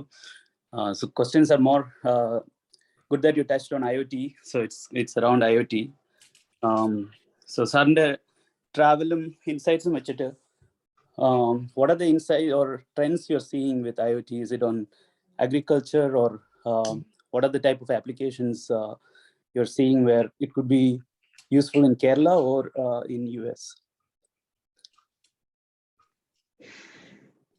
IoT, as you know, is everywhere, for sure. അതിൽ കേരളത്തിൽ IoTക്ക് ഏറ്റവും എല്ലാ ഏരിയകളിലും സാധ്യതകളുണ്ട്. പക്ഷേ എക്കണോമിക് ആയിട്ട് എടുത്തു കഴിഞ്ഞിട്ടുണ്ടെങ്കിൽ അഗ്രികൾച്ചർ ഒരു വലിയൊരു പോസിബിലിറ്റിയുടെ ഒരു മേഖലയാണ്. പക്ഷേ ഇന്ന് നമ്മൾ കാണുന്ന കൃഷിയല്ല, കേരളത്തിൽ ഇന്ന് നമ്മൾ കാണുന്ന കൃഷിക്ക് യാതൊരു ഭാവിയുമില്ല. ഞാൻ പല പ്രാവശ്യം പറഞ്ഞിട്ടുണ്ട്. കേരളത്തിൽ പറയുമ്പോൾ ആളുകൾക്ക് ഇഷ്ടമല്ല. കേരളത്തിൽ നെൽകൃഷിക്കൊന്നും വാസ്തവത്തിൽ ഇനിയൊരു ഭാവിയുമില്ല. ഞാൻ എൻ്റെ ഗ്രാമത്തിൽ ഒരു പൊറോട്ടയുടെ മാവ് ഉണ്ടാക്കുന്നൊരു കമ്പനി ഉണ്ട്. അതിന്റെ ഓണർ എൻ്റെ ഫ്രണ്ടാണ്. അവൻ എന്നോട് പറയായിരുന്നു, ഓസ്ട്രേലിയയിൽ നിന്ന് ഗോതമ്പ് കൊണ്ടുവരുന്നതാണ് പഞ്ചാബിൽ നിന്ന് ഗോതമ്പ് കൊണ്ടുവരുന്ന ലാഭം എന്ന്. Because of the scale which they produce and the same about rice. അപ്പൊ നമ്മുടെ ട്രഡീഷണൽ ആയിട്ടുള്ള അഗ്രികൾച്ചറിന് അല്ല കേരളത്തിൽ ഭാഗമുണ്ട്. പക്ഷേ പ്രിസിഷൻ അഗ്രികൾച്ചറിന് കേരളത്തിൽ വലിയൊരു ഭാഗമുണ്ട്. അപ്പോൾ ലോകത്തിപ്പോ ഏറ്റവും ഇൻട്രസ്റ്റിംഗ് ആയിട്ടുള്ള അഗ്രികൾച്ചറൽ സക്സസ് സ്റ്റോറി എന്ന് പറയുന്നത് നെതർലാൻഡ്സ് ആണ്. കേരളത്തിന്റെ അതേ ഏരിയ ആണ്. പക്ഷെ കേരളത്തിന് 12 മാസവും സൺലൈറ്റ് ഉള്ളപ്പോൾ അവർക്ക് 4 മാസമാണ് കിട്ടുന്നത്. പക്ഷേ അമേരിക്ക കഴിഞ്ഞാൽ ലോകത്തെ 2ാമത്തെ അഗ്രികൾച്ചറൽ എക്സ്പോർട്ടർ ആണ് നെതർലാൻഡ്സ്. വെറും 40,000 സ്ക്വയർ കിലോമീറ്റേഴ്സിലുള്ള Netherlands. Purely because of precision agriculture which evolve from one single university. അതാണ് ഒരു വലിയ പഴയ ട്രഡീഷൻ കൊണ്ട് ഒന്നല്ല, ഒരു യൂണിവേഴ്സിറ്റി നടത്തിയ ഔട്ട്റീച്ച് ആക്ടിവിറ്റിയുടെ ഫലമായിട്ടുണ്ടായതാണ്.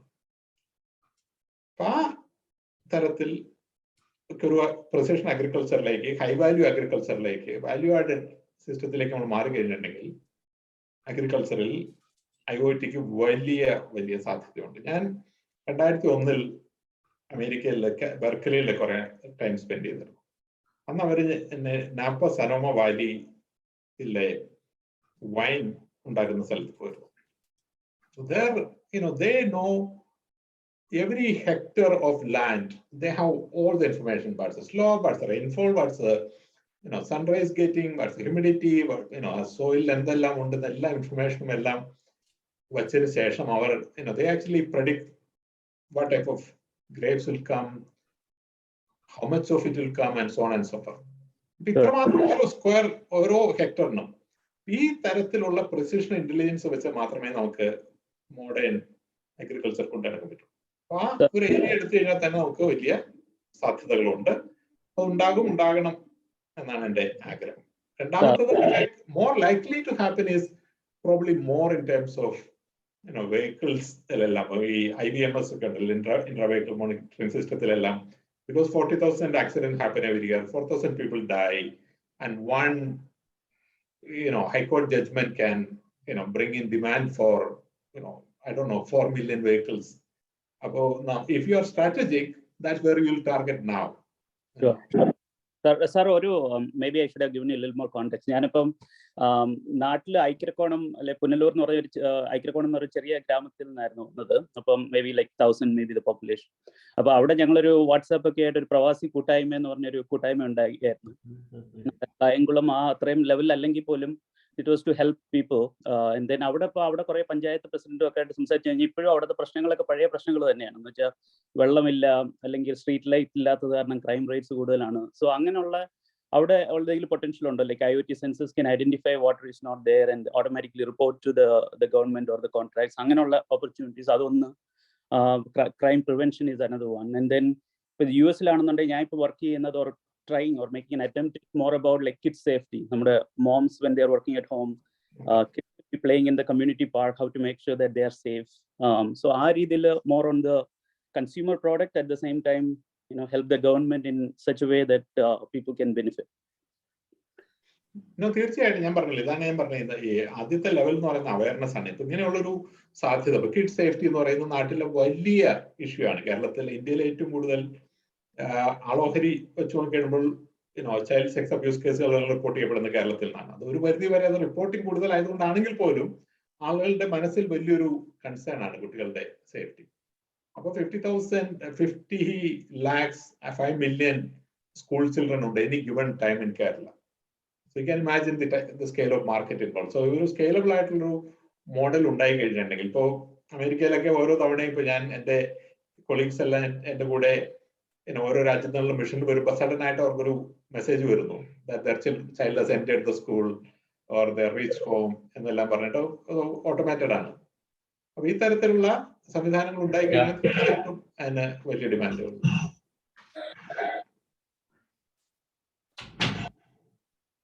Thank you, sir.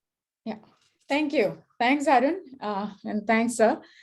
എനിക്ക് തോന്നുന്നത് ഇപ്പോൾ MMA കമ്മ്യൂണിറ്റിക്കകത്ത് തന്നെ when you were talking about kids safety, being a mom myself, I feel excited about that. So it's good to know that നമ്മുടെ കമ്മ്യൂണിറ്റിക്കകത്തുള്ള ആളുകൾ is getting so involved in this conversation. So thank you everyone for your active participation. അടുത്ത question Kurian ആണ്. Kurien, are you online? Yes, I'm online. Can you hear me? Yeah. Okay. Sir, thank you for the wonderful talk.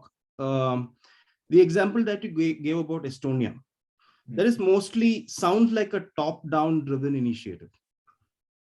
Right now, for something like that to happen in Kerala, do you anticipate support top-down, or do you think grassroots can have any impact similar to that in Kerala? ഒരു ഇതുപോലെയുള്ള കാര്യങ്ങൾക്കെല്ലാം top down ആണെങ്കിലും bottom up ആണെങ്കിലും ഒരു visionary ആയിട്ടുള്ള ഒരു ലീഡർഷിപ്പിന്റെ ഒരു ആവശ്യം തീർച്ചയായിട്ടും ഉണ്ട്. അതിനുശേഷമുള്ള ഇംപ്ലിമെന്റേഷൻ ഇതിലാണത് ടോപ്പ് ഡൗൺ ആണോ ബോട്ടം അപ്പ് ആണോ എന്ന് നമ്മൾ തീരുമാനിക്കും. ഇതുപോലെ ലിറ്ററസി ക്യാമ്പയിൻ എന്ന് പറഞ്ഞു കഴിഞ്ഞിട്ടുണ്ടെങ്കിൽ അതൊരു ബോട്ടംസ് അപ്പ് ക്യാമ്പയിൻ ആയിരുന്നു, പക്ഷെ ഇതിന്റെ ആശയങ്ങൾ വരുന്നത് മുകളിൽ നിന്നാണ്. ജനകീയ ആസൂത്രണം എന്ന് പറയുന്നത് ബോട്ടംസ് അപ്പ് ആയിട്ടുള്ള അപ്രോച്ച് ആണ്, പക്ഷെ എന്റെ ആശയങ്ങൾ കൺസീവ് ചെയ്യുന്ന ടോപ്പ് എൻഡിലാണ്. ഇപ്പോ ഡിജിറ്റൽ ലിറ്ററസിയുടെ ഒരു ക്യാമ്പയിൻ, ഈ ഗവേണൻസിന്റെ ക്യാമ്പയിൻ എല്ലാം തീർച്ചയായിട്ടും അത് താഴെയിൽ നിന്ന് മുകളിലേക്ക് ബിൽഡപ്പ് ചെയ്യാവുന്ന ഒന്നാണ്. പക്ഷെ അതിനൊരു വിഷണറി ആയിട്ടുള്ള ഒരു ലീഡർഷിപ്പിന്റെ ഒരു ആവശ്യം ഉണ്ട്. മുകളിലുള്ള ആൾക്ക് they have to be absolutely convinced that this is better for the future of the state. എന്ന് ഒരു തരത്തിലും this is better for the future of my party എന്ന് മറ്റേ തരത്തിലും അവർ കൺവിൻസ്ഡ് ആവണം. അങ്ങനെയാണല്ലോ ഡെമോക്രസിയിൽ അത് വർക്ക് ചെയ്യുന്നത്. അങ്ങനെ കൺവിൻസ്ഡ് ആയി കഴിഞ്ഞിട്ടുണ്ടെങ്കിൽ then it can happen from both ends. പക്ഷെ ഗവൺമെന്റ് ഇങ്ങനെയുള്ള പല കാര്യങ്ങളും ഒരു പഞ്ചായത്ത് തലത്തിൽ മാത്രം ചെയ്തിട്ട് കാര്യമല്ല. ഫോർ എക്സാമ്പിൾ, ഇപ്പോൾ ഓപ്പൺ സ്ട്രീറ്റ് മാപ്പിംഗ് എല്ലാം കേരളത്തിൽ പല പഞ്ചായത്തുകളിലും നടക്കുന്നുണ്ട്. അത് of course it valuable for that panchayat. പക്ഷെ അതൊരു സിസ്റ്റമായി കേരളം മൊത്തം വരാതെ അതിന്റെ യൂട്ടിലിറ്റി ഉണ്ടല്ലോ. ഇപ്പൊ ഈ എസ്റ്റോണിയ എക്സാമ്പിൾ പറഞ്ഞു കഴിഞ്ഞിട്ടുണ്ടെങ്കിൽ 2002 ഈ എക്സ് റോഡ് ഉണ്ടാകുന്ന സമയത്ത് 52 ഓർഗനൈസേഷൻ മാത്രമേ അതിനോട് കണക്ട് ചെയ്തിരുന്നുള്ളൂ. അപ്പൊ ആ നടക്കുന്ന ട്രാൻസാക്ഷന്റെ എണ്ണം വളരെ കുറവാണ്. ഇപ്പോൾ 52,000 organizations are connected and therefore the transactions are gone to 1.5 billion. ആ സ്കെയിലിന്റെ ഒരു വിഷയം അവിടെ ഉണ്ട്. But I am really betting on a visionary leadership who would be convinced that this is inevitable and നമ്മളുടെ സംസ്ഥാനത്തിന് കമ്പാരിറ്റീവ് അഡ്വാൻറ്റേജ് കൊടുക്കണമെങ്കിൽ ഇത് ചെയ്തേ പറ്റൂ എന്നൊരു കുറച്ച് ബോധം ഉണ്ടെങ്കിൽ then things can happen on both sides. Thank you. And that's the crux of it, right? So next generation visionaries should be born, and maybe communities like MMA, I think, should try to see how we can build it, because at this point in time, I don't know if I see the visionary. Maybe there are people working at the ground, but I think that's a vacuum. Would you agree? No, absolutely. The people who can make that type of difference, even in 2040, they do not have the type of exposure which I have at this point, because they are operating in a different domain. So therefore they are operating with the insight which they have. അവരെ help ചെയ്യാന്നുള്ളതാണ് നമ്മുടെ ഉത്തരവാദിത്വം. Thank you. Thanks, Kurian. Thanks, sir. അടുത്ത question, Lal, would you like to go? I'm here. നമസ്കാരം sir. സാറിന്റെ talk വളരെ insightful ആയിരുന്നു. Thank you. എനിക്ക് ചോദിക്കാനുള്ളത് എനിക്കൊന്ന് അതിന്റെ ചില കാര്യങ്ങൾ ഓൾറെഡി അഡ്രസ് ചെയ്തു സാർ പല സമയങ്ങളിലായിട്ട്. But still what I feel is like ഈ ഡിജിറ്റൽ ട്രാൻസ്ഫോർമേഷനൊക്കെ പലപ്പോഴും നമ്മൾ ഹയർ ലെവൽ ഓഫ് ഗവൺമെന്റിന്റെ ഗവൺമെന്റ് ഹയർ ലെവലിൽ ഒരു ട്രാൻസ്പെറൻസി ഉണ്ടാകുമ്പോഴാണ് അതിൽ കുറെ കൂടി ഫാസ്റ്റ് ആയിട്ട് അച്ചീവ് ചെയ്യാൻ പറ്റുന്നത്.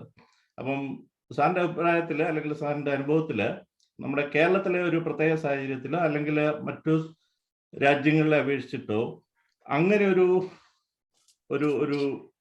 ഡിജിറ്റൽ ട്രാൻസ്ഫോർമേഷൻ ആയിട്ട് വേണ്ടിയിട്ടുള്ള ആ ഒരു പ്രോഗ്രസ്സിൽ നമ്മളുടെ ഗവൺമെന്റിന്റെ ട്രാൻസ്പെറൻസി അല്ലെങ്കിൽ സീക്രസി അതിനെ ബാധിക്കുന്നുണ്ടോ? അതാണ് ഒരു ചോദ്യം. രണ്ടാമത്തെ ചോദ്യം, അവയർനെസ് അമംഗ് ദ പബ്ലിക്. അത് ഓൾറെഡി നമ്മൾ അഡ്രസ് ചെയ്തു കിഡ്സിന്റെ കാര്യത്തിലൊക്കെ. പക്ഷേ ആ ഒരു കാര്യത്തിൽ കൂടുതൽ നമ്മുടെ നാട്ടിൽ എന്ത് ചെയ്യാൻ പറ്റും? ഈ രണ്ട് ചോദ്യങ്ങൾ. Thank you again. Thank you Lal. വളരെ പ്രസക്തമായ ചോദ്യങ്ങളാണ്. Transparency is paramount. ഇതില്ലാതെ technology anybody can is off the shelf, you can get from the shelf. അതല്ല വിഷയം. ട്രാൻസ്പെറൻസി ഉണ്ടാവുക എന്നുള്ളതാണ്. നമ്മുടെ റൈറ്റ് ടു ഇൻഫർമേഷൻ ആക്ട് എന്ന് പറയുന്നത് വളരെ മോഡേൺ ആൻഡ് പവർഫുൾ ആണ്. അത് എങ്ങനെ ഉണ്ടായി എന്നറിയില്ല. പക്ഷെ ഇപ്പോൾ പല രാഷ്ട്രീയക്കാരും അത് എങ്ങനെ റോൾ ബാക്ക് ചെയ്യാന്നുള്ള ശ്രമത്തിലാണ്. പക്ഷെ original act is actually very powerful. പക്ഷേ നമ്മുടെ ഗവൺമെന്റ് സിസ്റ്റം എന്ന് പറയുന്നത് ഈ പഴയ മുഗൾ ഭരണത്തിന്റെ തുടർച്ചയായി ഉണ്ടായ ബ്രിട്ടീഷ് ഭരണത്തിന്റെ തുടർച്ചയായിട്ടുണ്ടായ ഒരു ഭരണമാണല്ലോ. അതൊരു 1947 നമ്മൾ പുതുതായിട്ട് ഇൻഹെറിറ്റ് ചെയ്ത ഒന്നുമല്ലല്ലോ. അപ്പോൾ ഇൻഫർമേഷൻ ഇസ് പവർ എന്നുള്ളൊരു സിസ്റ്റത്തിലാണ് അവർ നിലനിൽക്കുന്നത്. അപ്പൊ ഇന്ത്യയിലെ ഇതെടുത്തു കഴിഞ്ഞിട്ടുണ്ടെങ്കിൽ നമ്മൾ സെൻട്രൽ ഗവൺമെന്റിന്റെ കാര്യം എടുക്കുക. പൊതുവെ things are getting more open, transparent and less intrusive ആയിട്ടുള്ളൊരു ഇതാണ് സെൻട്രൽ ഗവൺമെന്റിന്റെ ഇതിൽ നടക്കുന്നത്. വലിയ മാറ്റങ്ങളാണ് നമ്മൾ ഇതിൽ നടക്കുന്നത്. അപ്പൊ നമുക്ക് നമ്മുടെ ഏറ്റവും പ്രകടമായിട്ടുള്ളത് നമ്മുടെ പാസ്പോർട്ടിന്റെ കാര്യത്തിലൊക്കെ ഉണ്ടായിട്ടുള്ള എഫിഷ്യൻസി ഇംപ്രൂവ്മെന്റ് ആണ്. കസ്റ്റംസിന്റെ കാര്യത്തിലാണെങ്കിൽ മറ്റുള്ള അനവധി കാര്യങ്ങളിൽ ആ ഒരു വലിയൊരു ഇംപ്രൂവ്മെന്റ് നടക്കുന്നുണ്ട്. ഇപ്പൊ എഡ്യൂക്കേഷനിൽ വിപ്ലവകരങ്ങളായ മാറ്റങ്ങളാണ് പുതിയ എഡ്യൂക്കേഷൻ പോളിസി കൊണ്ടുവരാൻ പോകുന്നത്.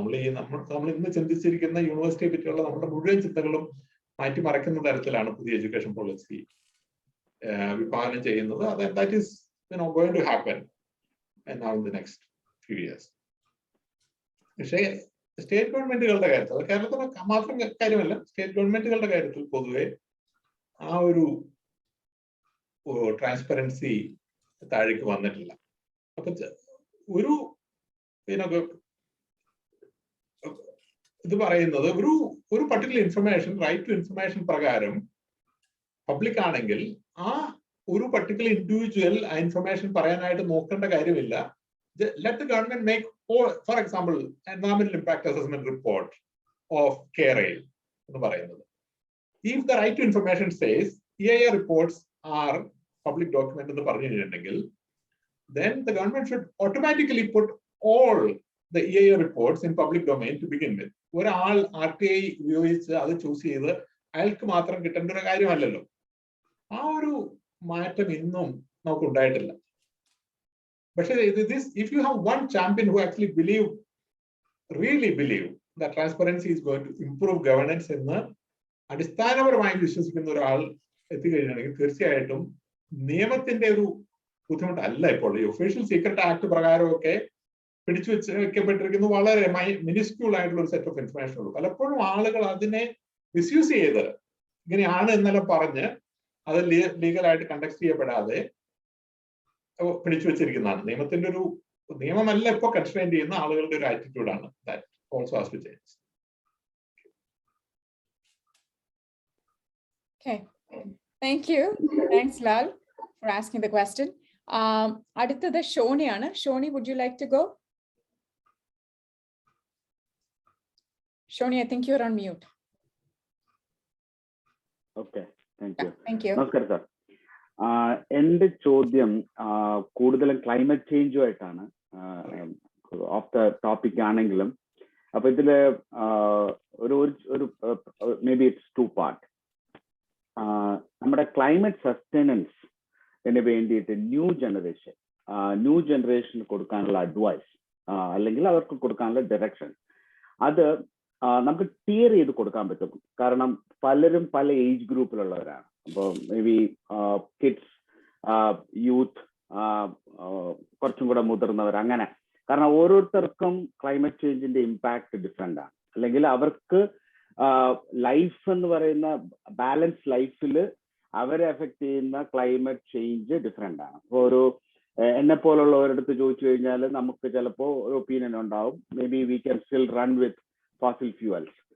പക്ഷേ എൻ്റെ മോളോട് ചോദിച്ചു കഴിഞ്ഞാൽ പറയും no, that's not going to happen. അപ്പോൾ what are your thoughts, or what kind of advice you can give to different generations? Complex ആയിട്ടുള്ള ചോദ്യമാണ്. ഞാൻ ഈ ക്ലൈമറ്റ് ഡിബേറ്റിൽ ഇപ്പോൾ നടക്കുന്ന എന്താന്ന് പറഞ്ഞിട്ടുണ്ടെങ്കിൽ, പുതിയ തലമുറ, അതായത് ബിലോ 20 തലമുറ, ഗ്രേറ്റ ടുൻബർഗിന്റെ നേതൃത്വത്തിൽ തുടങ്ങിയ ഒരു മൂവ്മെന്റ് ഉണ്ട്. That has completely taken over Europe. ഈ യൂറോപ്പിന്റെ സമീപകാല ചരിത്രത്തിലെ ഏറ്റവും ആക്റ്റീവ് ആയിട്ടുള്ള യൂത്ത് ജനറേഷനാണ് ഇപ്പോൾ യൂറോപ്പിൽ കാണുന്നത്. അമേരിക്കയിൽ അത് എത്തിയിട്ടുണ്ടോന്ന് അറിയില്ല, ഏഷ്യയിൽ തീർച്ചയായിട്ടും എത്തിയിട്ടില്ല. പക്ഷെ Europe people are listening to young people now. അപ്പോൾ it's not so much that we are telling them, they are telling us to, like, this rubbish will not do. Like, you have seen great എല്ലാം ന്യൂയോർക്കിലെല്ലാം വന്നിട്ട് പറയുന്നതും ചെയ്യുന്നതും കാണിക്കുന്നതും കാണുമ്പോൾ അറിയാമല്ലോ. They are impatient. They are saying, your generation, like my generation, has failed and you have undermined our future and our existence എന്നുള്ള തരത്തിൽ വളരെ അഗ്രസീവ് ആയിട്ടുള്ള മെസ്സേജസ് ആണ് വരുന്നത്.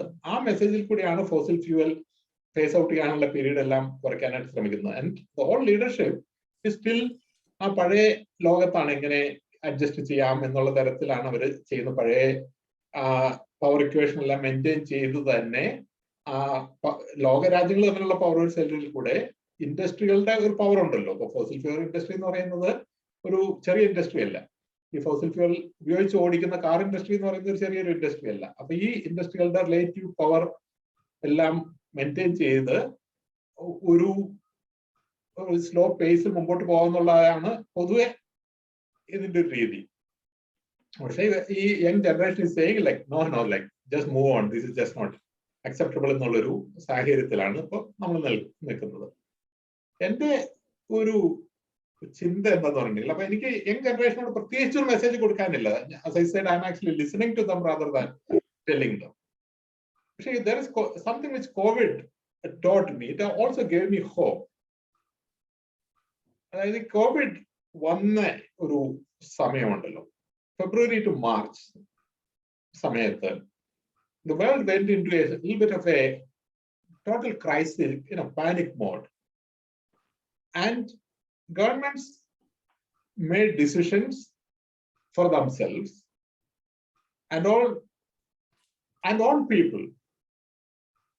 നമ്മൾ ഒരു കാലത്തും ഇപ്പൊ യൂറോപ്യൻ യൂണിയനിലെ 26 രാജ്യങ്ങൾ അവർ തമ്മിൽ അതിർത്തി ഇല്ലാതിരുന്നത് പെട്ടെന്ന് അതിർത്തികൾ വന്നു. So every country was for itself. America then suddenly stopped sending planes to China, also Italy. അപ്പോൾ അതിർത്തികൾ പെട്ടെന്ന് അങ്ങ് തിരിച്ചു വന്നു. ഓരോ രാജ്യങ്ങളും അവരുടെ സെൽഫ് ഇൻട്രസ്റ്റ് പ്രൊട്ടക്ട് ചെയ്യുന്നൊരു ഇത് വന്നു. ഈ രാജ്യങ്ങൾ തമ്മിൽ യാതൊരു കോർഡിനേഷനും എഗ്രിമെന്റും ഇല്ലാതിരുന്നിട്ട് പോലും പല കാര്യങ്ങളും കോർഡിനേറ്റഡ് ആയിട്ട് നടന്നു. Like things, consumption went down, travel went down. Air travel ഇതുപോലെ എല്ലാ കൊമേഴ്ഷ്യൽ പ്ലെയിനും ഗ്രൗണ്ടഡ് ആവും നമുക്ക് ചിന്തിക്കാൻ പോലും പറ്റും. അപ്പൊ ലെറ്റ്സ് സേ ഫോസിൽ ഫ്യൂവലിന് വേണ്ടി air travel has to be cut down by 50% എന്നൊരു ടാർഗറ്റിന് ലോക രാജ്യങ്ങൾ അംഗീകരിക്കുന്നതിനെ പറ്റി നമുക്ക് ചിന്തിക്കാൻ പോലും സാധിക്കില്ല. But it just happened. 90% of their travel just came down. ആളുകളുടെ മുകളിൽ നിയന്ത്രണങ്ങൾ വയ്ക്കാൻ സാധിക്കും, മൊബിലിറ്റി റെസ്ട്രിക്ഷൻ വയ്ക്കാൻ പറ്റും. ഡെമോക്രാറ്റിക് രാജ്യങ്ങളിൽ നിന്ന് നമ്മൾ ചിന്തിച്ചു പോലുമില്ല. ചൈനയിൽ ആദ്യമായിട്ട് റെസ്ട്രിക്ഷൻ വന്നു കഴിഞ്ഞപ്പോൾ നമ്മളെല്ലാം ചൈനയിൽ അതൊക്കെ പറ്റും, നമ്മുടെ നാട്ടിൽ പറ്റില്ല. പക്ഷേ ഇത് നമ്മളുടെ നാട്ടിൽ വീട്ടിലിരുന്ന ആളെ പുറത്തിറങ്ങി കഴിഞ്ഞാൽ പോലീസ് ഡെമോക്രാറ്റിക് രാജ്യങ്ങളിലെല്ലാം, ഇപ്പോ യൂറോപ്പിൽ ഉൾപ്പെടെ പട്ടാളം ഇറങ്ങിയിട്ടാണല്ലോ ആളുകളെ നിയന്ത്രിച്ചത്. അപ്പോൾ ഒരു സാഹചര്യം വന്നിട്ടുണ്ടെങ്കിൽ വലിയ തരത്തിലുള്ള നിയന്ത്രണങ്ങളിൽ ജനങ്ങൾ സ്വമേധയാ തയ്യാറാവും എന്നുള്ളൊരു സിഗ്നൽ ഇതിൽ കിട്ടി. അപ്പോ ഇത് ക്ലൈമറ്റ് ചേഞ്ചുമായിട്ടുള്ള ലിങ്ക് എന്താന്ന് പറഞ്ഞാൽ, ഈ ക്ലൈമറ്റ് ചേഞ്ചിന്റെ കാര്യത്തിൽ ഇതൊരു ജനറേഷണൽ ക്രൈസിസ് ആണ്, എക്സിസ്റ്റൻഷ്യൽ ക്രൈസിസ് ആണെന്നൊക്കെ നമ്മൾ അനവധി നാളുകൾ പറയുന്നുണ്ടെങ്കിലും അതിന്റെ ഗ്രാവിറ്റി ആളുകളിലേക്ക് എത്തിക്കാനായിട്ട് വാസ്തവത്തിൽ ഇന്നും നമുക്ക് സാധിച്ചിട്ടില്ല. അതുകൊണ്ടാണ് നമ്മൾ ഇപ്പോഴും ഈ വലിയ അന്താരാഷ്ട്ര ഡിബേറ്റുകളും കോൺഫറൻസുകളും കൺവെൻഷനുമായിട്ട് നടക്കുന്നത്. പക്ഷെ ഈ ക്രൈസിസിന്റെ ഗ്രാവിറ്റി ജനങ്ങളിലേക്ക് എത്തിക്കഴിഞ്ഞിട്ടുണ്ടെങ്കിൽ just by self-interest, governments will take the right decisions and communities will agree for sacrifices. Appo oru if we have to reduce consumption by 50%, we will reduce consumption by 50% and almost overnight. ആ ഒരു possibility, ആ ഒരു hope ഈ Covid തുറന്നു വന്നിട്ടുണ്ട്. അപ്പോൾ നമ്മുടെ കുട്ടികൾ ശക്തമായ തീരുമാനം എടുത്തു കഴിഞ്ഞാൽ they can do it. And I think they will do it. Of course, technology will help. ഒരു ഫോളോ അപ്പ് ക്വസ്റ്റ്യൻ കൂടെ ചോദിച്ചോട്ടെ. അപ്പൊ ഇതില് ഇപ്പം US-ലാണെങ്കിലുള്ള ഏറ്റവും വലിയ ചാലഞ്ച് എന്ന് പറഞ്ഞാൽ സോഴ്സ് ഓഫ് ട്രൂത്ത് ആണ്. അപ്പോ സാറിന്റെ അനുഭവത്തില് ഇപ്പൊ UN-ലായിരുന്നാലും മറ്റ് വേൾഡ് ലീഡേഴ്സ് അല്ലെങ്കിൽ ഇന്ത്യൻ ലീഡേഴ്സുമായിട്ടൊക്കെ ഉള്ള ഇന്ററാക്ഷൻസിൽ ഈ ട്രൂത്ത് ഇത്രയും നമുക്ക് തന്നെ ഇപ്പൊ TV കാണുകയോ ഫേസ്ബുക്കിലോ ഏത് പബ്ലിക്കോ സോഷ്യലോ ഏത് മീഡിയ എടുത്താലും വി കാൺട്ട് ഐഡന്റിഫൈ ട്രൂത്ത്. അപ്പൊ ക്ലൈമറ്റ് ചേഞ്ച് പോലും കഴിഞ്ഞ 4 വർഷം ഇവിടെ അങ്ങനെ ഒരു സംഭവമേ ഇല്ലെന്നാണ് ഇവിടുത്തെ പ്രസിഡന്റ് പറഞ്ഞുകൊണ്ടിരുന്നത്. ഓക്കെ, അപ്പൊ അത് how do we let our kids get the actual or absolute truth? ഇതൊരു എളുപ്പമുള്ളൊരു കാര്യമല്ല വാസ്തവത്തിൽ. അത് this is, and I completely understand your question and I grapple with it all the time. ഇപ്പോ ഈ ന്യൂസ് പേപ്പർ അല്ലെങ്കിൽ ടെലിവിഷൻ എന്ന് പറഞ്ഞാൽ പോലും പണ്ടൊരു ന്യൂസ് പേപ്പർ ആയിരുന്ന സമയത്ത് the newspaper had everything, the whole range of things on the newspaper, and whether you liked or not, you ended up seeing things which you didn't want to see. For example, you open Mathrubhumi, there will be news, there will be Charma column, there will be whatever. But on Facebook, you will only see what you want to see. If you are not interested in people dying, then you don't see any death. If you are interested in football, your timeline will be full of football. If you are interested in religion, your timeline will be full of religion. ഇതൊരു വിഷയമാണ്. അതിൽ തന്നെ polarization ആണ്. If you are actually extreme right, your timeline will only bring you things which are extreme right or extreme left or extreme your religion, my religion type of thing. This is a challenge.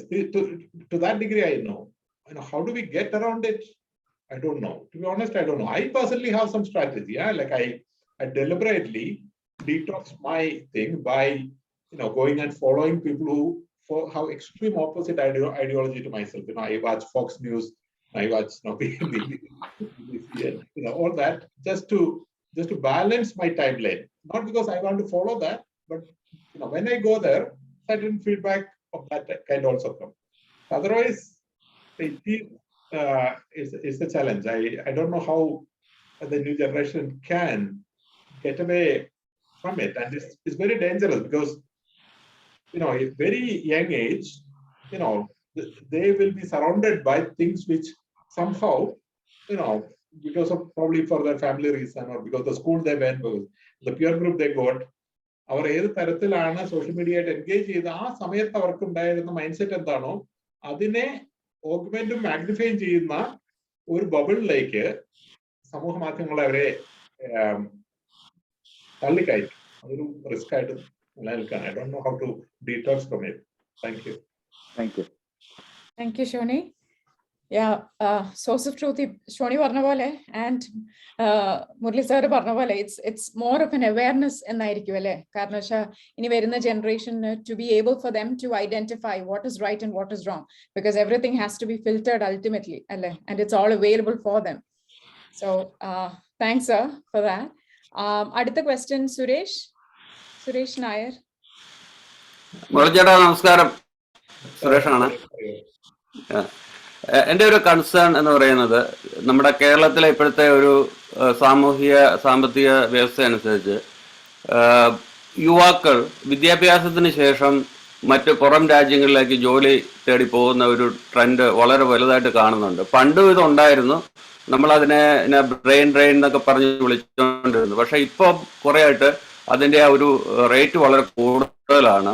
അപ്പോൾ ചുരുക്കി പറഞ്ഞാൽ പല സോഴ്സിൽ എനിക്ക് കേൾക്കാൻ പറ്റിയത്, നമ്മൾ കുറച്ച് വർഷങ്ങൾ കഴിയുമ്പം കേരളം എന്ന് പറയുന്നത് ഈ റിട്ടയർ ആയിട്ടുള്ള ആളുകളുടെ അല്ലെങ്കിൽ പ്രായമായ ആളുകളുടെ ഒരു പർദീസായിട്ട് മാറും എന്ന് കേൾക്കുന്നുണ്ട്.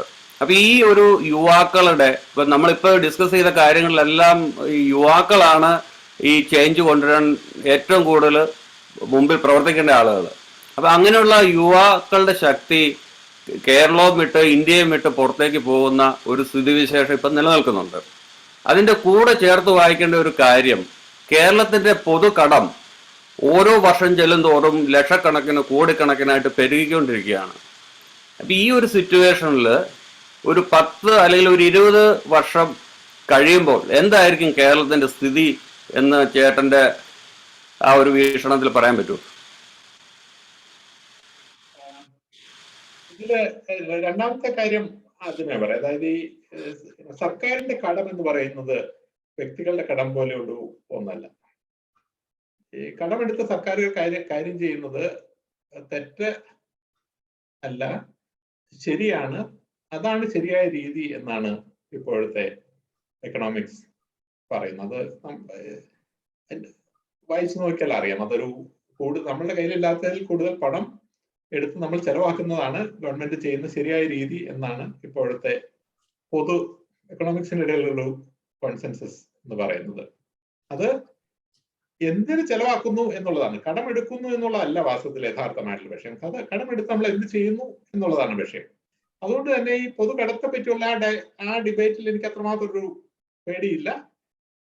പക്ഷെ ആദ്യത്തെ പോയിന്റ് വളരെ റിലവന്റ് ആണ്. കേരളത്തിന്റെ പുറത്തേക്ക് വലിയ തോതിൽ ആളുകൾ പോകുന്നുണ്ട്. അത് പുതിയൊരു ഇതല്ല. കേരളത്തിൽ ഇപ്പോൾ 22 ലക്ഷം മലയാളികൾ കേരളത്തിന് പുറത്ത് ജോലി ചെയ്യുന്നുണ്ട്. കൂടാതെ മറ്റു രാജ്യങ്ങളിൽ സെറ്റിൽ ചെയ്ത് കേരളത്തിന് പുറത്ത് ഉൾപ്പെടെ സെറ്റിൽ ചെയ്ത് അനുസരിച്ച് എനിക്ക് തോന്നുന്നു 40 ലക്ഷമാണെന്ന് തോന്നുന്നു. ഏതാണ്ട് നമ്മളുടെ ജനസംഖ്യയുടെ 10-1 ഓൾറെഡി പുറത്താണ്. നമ്മളുടെ ഇപ്പോൾ വലിയ തോതിൽ ഒരു ഒഴുക്കുണ്ടാകുന്നുണ്ട്.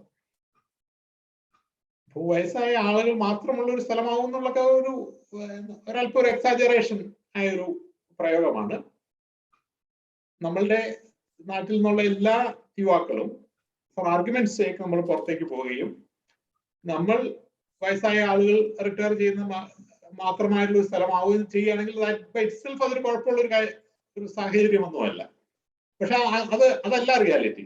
ഇപ്പോൾ നമ്മൾ പോകുന്ന ആളുകളുടെ ശതമാനം എന്ന് പറയുന്നത് 10% 15% ആയാൽ പോലും നമുക്ക് വലിയൊരു ഇൻക്രീസ് ആയിട്ട് നമുക്ക് തോന്നും.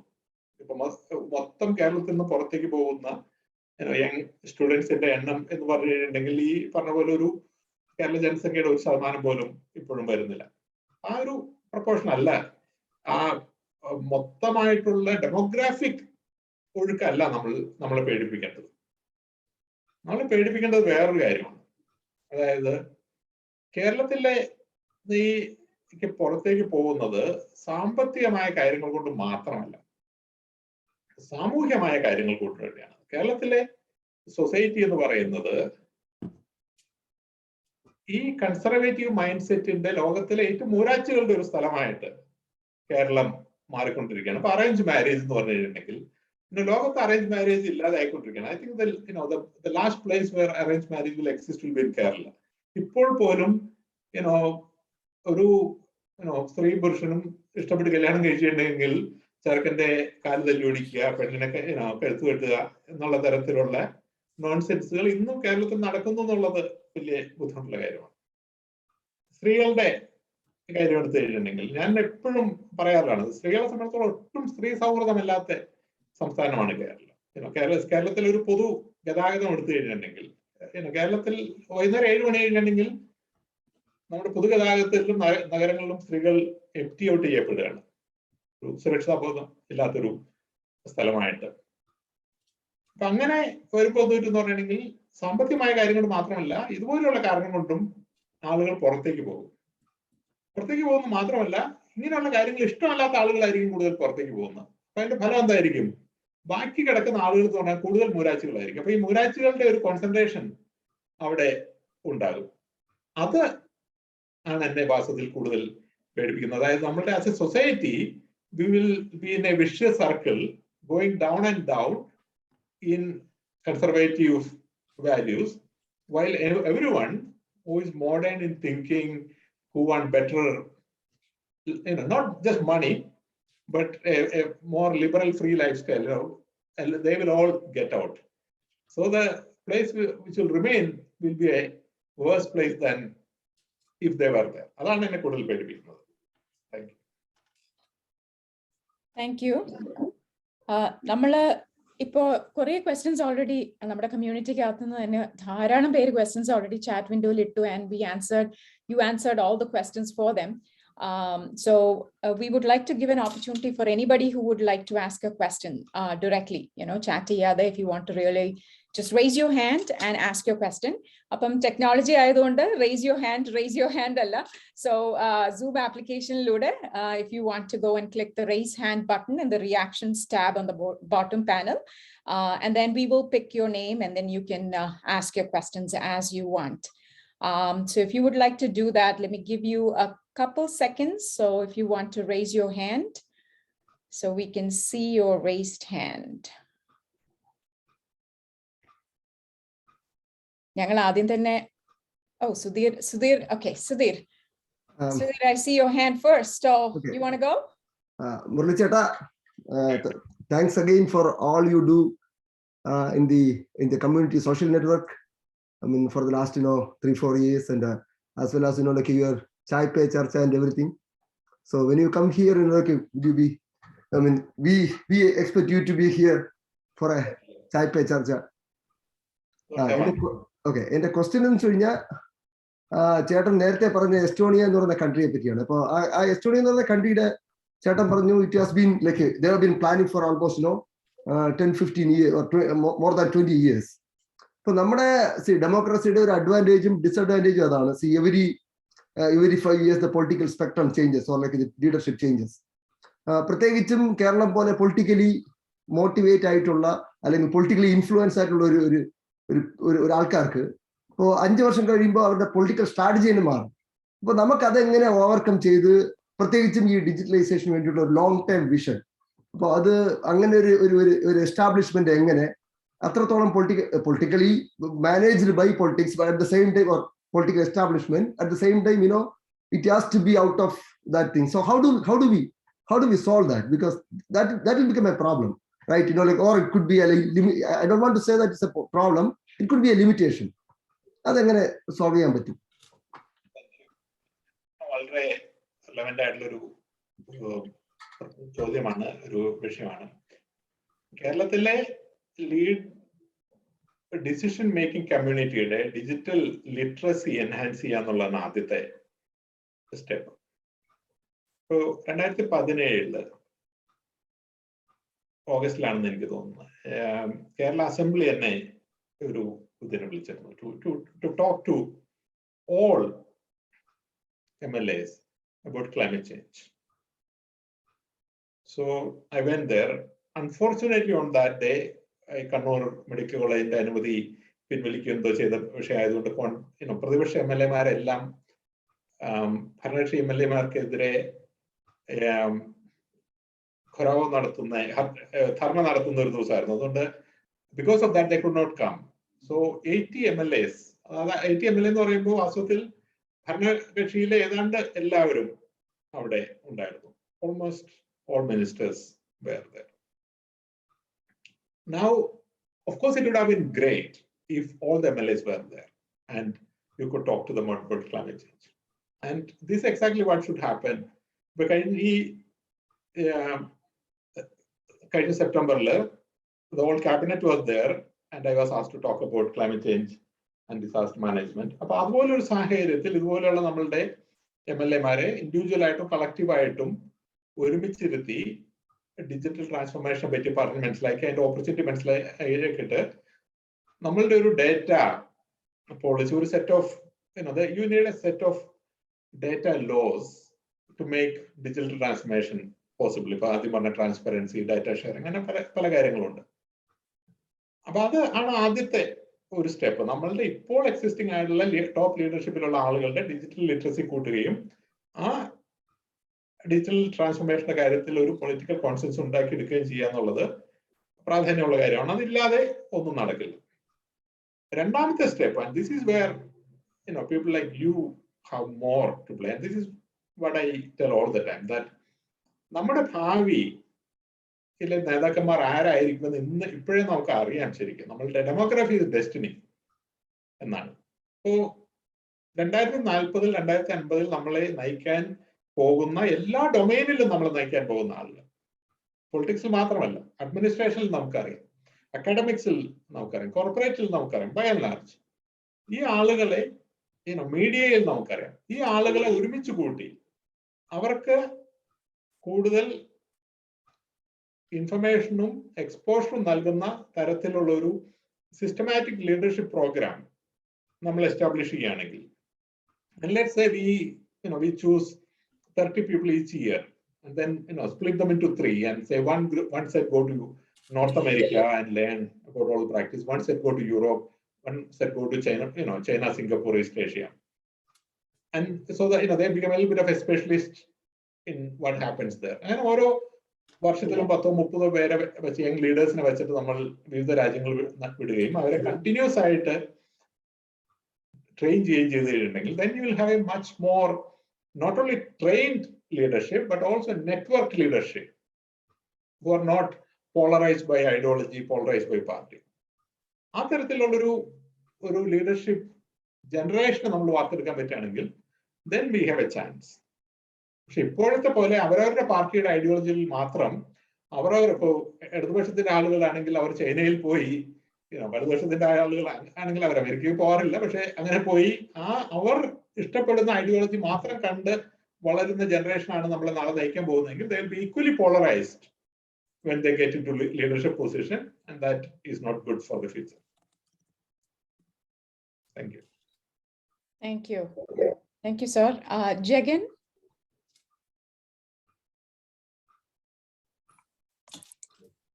Yeah, I'll ask my question. Hi, Muralee Cheta.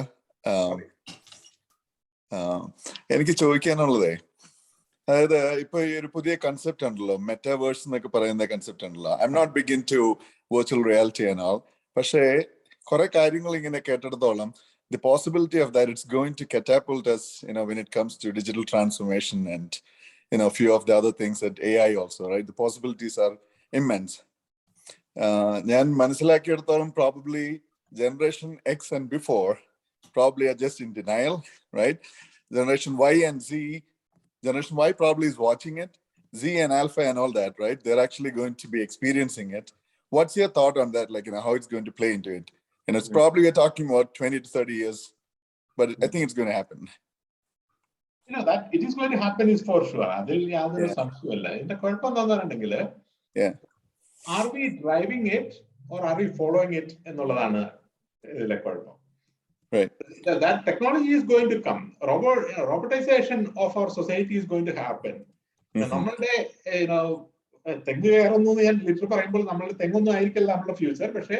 Yeah. The jobs will just be taken over. Our vehicles will drive itself. Right. We plan for it.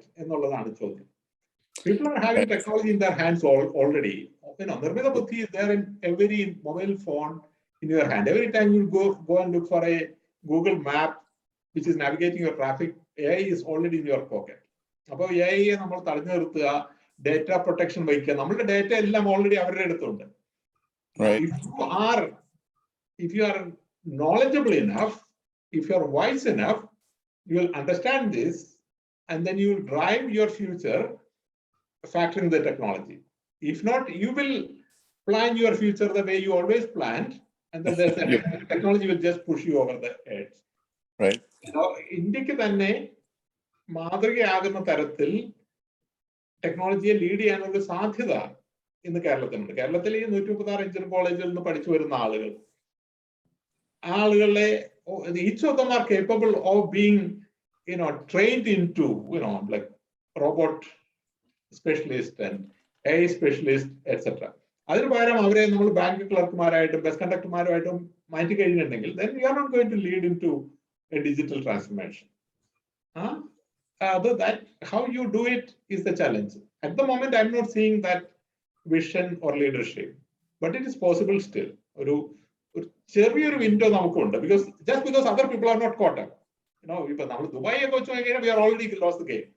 പക്ഷേ ഈ നമുക്കുള്ള സ്ട്രാറ്റജിക് ഡെപ്ത് ദുബായിക്ക് ഇല്ലല്ലോ. Because Dubai all said and done, they are a very small place. നമ്മളുടെ കാര്യത്തിൽ അങ്ങനെയാണ്. നമ്മൾ 33 million ആളുകൾ കേരളത്തിൽ തന്നെ ഉണ്ട്. ഇന്ത്യ എടുത്തു കഴിഞ്ഞിട്ടുണ്ടെങ്കിൽ 1400 മില്യൺ ആളുകളുണ്ട്. അത് കൺട്രോൾ ചെയ്യുന്ന ജോഗ്രഫിക് സ്പേസ് ഉണ്ട്, റിസോഴ്സസ് ഉണ്ട്. അപ്പോൾ ആ സ്ട്രാറ്റജിക് ഡെപ്തിലേക്ക് ഡിജിറ്റൽ ട്രാൻസ്ഫോർമേഷൻ കൊണ്ടുവന്നിട്ടുണ്ടെങ്കിൽ നമുക്ക് ചെയ്യാവുന്ന കാര്യങ്ങൾ സിംഗപ്പൂരിനോ ദുബായിക്കൊന്നും ചെയ്യാൻ സാധിക്കില്ല. Whether we'll have the leadership vision എന്നുള്ളതാണ്. That's so true. കാരണം എന്താണെന്ന് വെച്ച് കഴിഞ്ഞാല് we have always been in this catch-up mode, kind of, right? So someone who can actually, help us with that 10 to 15 years gap, right? Because we have if you think about in US, many of the big companies, right? Google or, right? The CEOs are from India, right? So there is that opportunity for us to tap into that and then bring that all, right? In a way for us to catch up and catapult, right? So, absolutely. Yeah. Thank you. Thanks for, explaining this. Thank you, Jagan. ഞങ്ങൾ നേരത്തെ പറഞ്ഞതുപോലെ MMA is always about volunteering, donations, voluntary donations. So we would kindly request everyone and would truly encourage a voluntary donation to the Chief Minister's CMDRF funds, and then so that we can use that money from our community. So Chief Minister's Distress Relief Fund, and please feel free to donate, and it's for a good cause. So please go ahead and please contribute the best you can. Let's go with the next race question. Sajid, do you want to go next? Yeah, sure. Thank you, Asha. Thank you, sir, for your time here. So, sir, ഞാൻ സാറിനെ ഫേസ്ബുക്കിൽ വളരെയധികം വർഷങ്ങളായി follow ചെയ്യുന്ന ഒരാളാണ്, ലിങ്ക്ഡിനിൽ connected. എനിക്ക് രണ്ട് ചോദ്യങ്ങളുണ്ട്. ഒന്ന് ഒരു ഗൗരവമായ ഒരു ചോദ്യം, ഒന്ന് അല്പ സരസമായ ചോദ്യം. ഗൗരവമായ ചോദ്യം. സാർ ഇപ്പൊ പറഞ്ഞ ഉദാഹരണങ്ങൾ എല്ലാം കൂടുതലും യൂറോപ്പിൽ നിന്ന് മിഡിൽ ഈസ്റ്റിനെയൊക്കെ ബേസ് ചെയ്തിട്ടാണ്. ഈ ഇന്നോവേഷൻ അല്ലെങ്കിൽ ഡിജിറ്റൽ ട്രാൻസ്ഫോർമേഷന്റെ കാര്യത്തിൽ തോട്ട് ലീഡർഷിപ്പിൽ US പുറകിലാണ്. കാരണം ഇന്നോവേഷൻ ഇഷ്ടംപോലെ നടക്കുന്നുണ്ട്. ഏതാണ്ട് അമേരിക്കൻ എല്ലാ കമ്പനീസും AI ലേറ്റസ്റ്റ് ടെക്നോളജി അഡോപ്റ്റ് ചെയ്യുന്നുണ്ട്. പക്ഷെ തോട്ട് ലീഡർഷിപ്പിൽ അമേരിക്ക പുറകിലാണ്. അതുകൊണ്ടാണോ സാർ അമേരിക്കയുടെ അധികം ഉദാഹരണങ്ങൾ പറയാത്തത്? Question number 1. സരസമായ ചോദ്യം. സാറ് MD രണ്ടാമൻ എന്നാണല്ലോ അറിയപ്പെടുന്നത്. ആരാണ് MD ഒന്നാമൻ? MD വാസുദേവൻ നായരാണോ മാർക്ക് ട്വെയിനാണോ?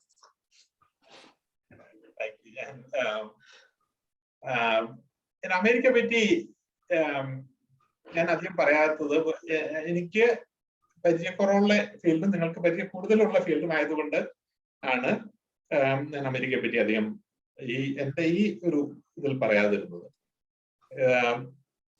സിലിക്കോൺ വാലിയിൽ നടക്കുന്ന വിപ്ലവകരങ്ങളായ മാറ്റങ്ങളെ പറ്റി ഞാൻ പൊതുവെ ഫോളോ ചെയ്യുന്നുണ്ട്. ലോകത്തെ ഇപ്പോഴും ഇപ്പൊ ഈ ആർട്ടിഫിഷ്യൽ ഇന്റലിജൻസിലൊക്കെ ദുബായും ചൈനയും ഒക്കെ ഉണ്ടെങ്കിൽ പോലും, ദുബായി ഒന്നും അമേരിക്കയായിട്ട് കമ്പയർ ചെയ്യുമ്പോൾ ഒന്നുമല്ല, പക്ഷെ ചൈന ആണ് സെക്കൻഡ് ആയിട്ട് നിൽക്കുന്നത്. പക്ഷെ എന്നാൽ പോലും അതിന്റെ ടെക്നോളജി മൈറ്റ്, യൂണിവേഴ്സിറ്റിയുടെ പ്രൊഫസർ എന്നെല്ലാം പറയുമ്പോൾ അമേരിക്ക എന്ന് പറയുന്നത് ഹെഡ്സ് ആൻഡ് ഷോൾഡേഴ്സ് എബോവ് ആണ്. അർത്ഥത്തിൽ അതൊരു അമേരിക്ക ഒരു തേർഡ് ഇതായതുകൊണ്ട് ഞാൻ പറയാതിരുന്നതല്ല. തീർച്ചയായിട്ടും അമേരിക്കയിൽ നടക്കുന്ന അത്രയും, and I think so long as America keep it's door open for the best talent from everywhere, and then support both public sector and private sector, America ആയിരിക്കും നമ്പർ 1 എന്നുള്ള കാര്യത്തിൽ യാതൊരു സംശയവും എനിക്ക്. So America will continue to lead in this area. ഞാൻ examples കൂടുതലും എന്റെ കൂടുതൽ പരിചയമുള്ള ഡൊമൈനിൽ നിന്ന് പറഞ്ഞു എന്ന് മാത്രമേ ഉള്ളൂ. MT രണ്ടാമെന്നുള്ളത് ഞാൻ ഒരു തമാശയ്ക്ക് വേണ്ടി ചെയ്തു തുടങ്ങിയതാണ്. അതായത് ഈ ഇന്റർനെറ്റിലൊക്കെ ഉണ്ടല്ലോ, നമുക്ക് ഏതെങ്കിലും ഒരു കാര്യത്തിൽ ഒരു സംശയം ഉണ്ടെങ്കിൽ ഒരു കൊട്ടേഷൻ അങ്ങ് കൊടുത്തു കഴിഞ്ഞിട്ട് 3 ആളുകളുടെ പേര് പറയും. ഒന്നല്ലെങ്കിൽ മാർക്ക് ട്വെയിൻ, അല്ലെങ്കിൽ വിൻസ്റ്റൺ ചർച്ചിൽ, അല്ലെങ്കിൽ Abraham Lincoln. Lincoln said so, Mark said so എന്നുള്ള തരത്തിൽ ഒരു കോട്ട് അങ്ങ് പറയും. So there are many quotes attributed to these people. Even if they were giving 1 quote per day, it would have still exceeded their lifetime. അത്രമാത്രം coat ഇവരുടെ എല്ലാം പേരിൽ വരുന്നത്. അവരൊന്നും പറഞ്ഞതായിരിക്കില്ല. And many cannot be traced back to them. Once I wrote an article on this and said, കേരളത്തിൽ ഇങ്ങനെ ആർക്കൊക്കെ ഒരു കോട്ട് ആട്രിബ്യൂട്ട് ചെയ്യാനായിട്ടൊരു പേര് വേണമെങ്കിൽ ഞാൻ എന്റെ പേര് വോളണ്ടിയർ ചെയ്യാം. അപ്പൊ മാർക്ക് ട്വെയിൻ ആണ് അമേരിക്കയിൽ, അതുകൊണ്ട് ഞാൻ രണ്ടാമനായിട്ട് കേരളത്തിൽ ആട്രിബ്യൂട്ട് ചെയ്യാന്ന് പറഞ്ഞിട്ട് അങ്ങനെ മാർക്ക് ട്വെയിൻ രണ്ടാമൻ എന്നുള്ളതിലാണ് ഞാൻ കൊടുത്തത്. അതാ ഞാൻ സരസമായി ചെയ്യുന്നതുകൊണ്ടല്ല, ഈ കൊട്ടേഷൻ എന്റെ പേരിൽ വന്ന് ഞാൻ അമരനാവട്ടെ എന്നുള്ള ആഗ്രഹം കൊണ്ട് ചെയ്തതാണ്. Thanks Ajit. Thanks sir. നമ്മൾ ഞാൻ നേരത്തെ പറഞ്ഞു ചീഫ് മിനിസ്റ്റേഴ്സ് ഡിസ്ട്രസ് റിലീഫ് ഫണ്ടിലേക്കാണ് വോളണ്ടറി ഡൊണേഷൻസ് നമ്മൾ ആക്സെപ്റ്റ് ചെയ്യണത്. അപ്പൊ CMDRFന്റെ ലിങ്ക് ഈ ചാറ്റ് വിൻഡോയിലുണ്ട്. So please go ahead and click on it and please be generous. I know people here can always support, people who are struggling and suffering. So let's share what we have with people who are in need. So take this as an opportunity and go ahead and be inspired and show that we are one powerful community here in MMA. So please go ahead and click on that link. It will direct you to the CMDRF. So the next one, okay, now the president is raising his hand and he's been waiting for some time. So Manoj, do you want to go next? Yeah, thank you, Asha. Thanks, Muralee sir, for your time today. കുറെ കാര്യങ്ങൾ നമ്മൾ ഇന്ന് സംസാരിച്ചു. ഞാനിവിടെ note ചെയ്യായിരുന്നു കുറെ education, awareness, regulatory, security, law എല്ലാം നമ്മൾ സംസാരിച്ചു. ഈവൻ എനിക്ക് തോന്നുന്നു സാറ് ഞാൻ ചോദിക്കാൻ പോകുന്നതും എനിക്ക് തോന്നുന്നു ടച്ച് ബേസ് ചെയ്ത് അവിടെ ഇവിടെയൊക്കെ ആയിട്ട്, പക്ഷെ ജസ്റ്റ് ഒരു ബി സ്പെസിഫിക് റൈറ്റ്. സോ ഇപ്പൊ എനിക്ക് തോന്നുന്നത് ഇപ്പൊ നമുക്ക് ഐഡിയ ഉണ്ട്, ഐഡിയ എക്സിക്യൂഷൻ ആണ് ഇമ്പോർട്ടന്റ് എന്ന് പറഞ്ഞു. അതും ഞാൻ എഗ്രി ചെയ്യുന്നു. മാത്യു പറഞ്ഞു, അത് സാറ് അത് ഇത് ചെയ്തു, സപ്പോർട്ട് ചെയ്തു. അപ്പൊ ഉറപ്പാണ് ഐഡിയ വേണം, അതേസമയത്ത് നമുക്ക് ഒരു execution. It's not about just what, it's about how also right. പക്ഷേ എനിക്ക് തോന്നുന്നത് ഇപ്പൊ നമ്മുടെ ഐഡിയ കേരളത്തിൽ കൊണ്ടുപോകണമെന്നുണ്ടെങ്കിൽ അല്ലെങ്കിൽ ഇന്ത്യയിൽ കൊണ്ടുപോകണമെന്നുണ്ടെങ്കിൽ ഇപ്പോൾ നമ്മളിപ്പോൾ കമ്പയർ ചെയ്തു യൂറോപ്യൻ രാജ്യങ്ങൾ വേഴ്സസ് ഇന്ത്യ അല്ലെങ്കിൽ US വേഴ്സസ് ഇന്ത്യ, അതൊരു നല്ലൊരു കമ്പാരിസൺ ആണോ എനിക്കൊരു സംശയം. കാരണം എന്താണെന്ന് വെച്ചാൽ it's not just about technology, it's also about people also, right? So if you look at the demographics, ആശയം നോക്കിക്കഴിഞ്ഞാൽ it's so tough in India, right? Because of the നമ്മളിപ്പോൾ ഇവിടെ മില്യൺസ് ആണ് നമ്മൾ സംസാരിക്കുന്നത്, ആയിരങ്ങൾ സംസാരിക്കുന്നതിന് പകരം ബില്യൺസിനെ സംസാരിക്കുമ്പോൾ ആ സ്കെയില്, ഇപ്പൊ നമ്മൾ എഡ്യൂക്കേഷൻ പറഞ്ഞു, ഇറ്റ്സ് എ ബിഗ് തിങ്. ഇപ്പൊ കോവിഡിന്റെ എക്സാമ്പിൾ പറഞ്ഞ ഞാൻ അതിശയിച്ചിരുന്നു, ഈ ഇത്രയും വലിയ ബില്യൺ ആൾക്കാർക്ക് എങ്ങനെയാണ് ഗവൺമെന്റ് വാക്സിനേഷൻ കൊടുക്കാൻ പോകുന്നത് എന്നൊക്കെ. അപ്പൊ ഈ ഡിജിറ്റൽ ട്രാൻസ്ഫോർമേഷനും അതേ ഒരു ആശയത്തിൽ നിന്ന് നോക്കിയാൽ ഇറ്റ്സ് എ ടഫ് തിങ് അല്ലേ എന്നാണ് എൻ്റെ ഒരു തോന്നല്. Like you know any ideas execution ഒക്കെ വേണം, പക്ഷെ അതേ സമയത്ത് നമ്മുടെ ബിഗ്ഗസ്റ്റ് ചലഞ്ച് നോക്കിക്കഴിഞ്ഞാൽ ഡെമോഗ്രാഫിക്സ് ഒരു ഇമ്പോർട്ടൻറ്റ് ഫാക്ടറാണ്.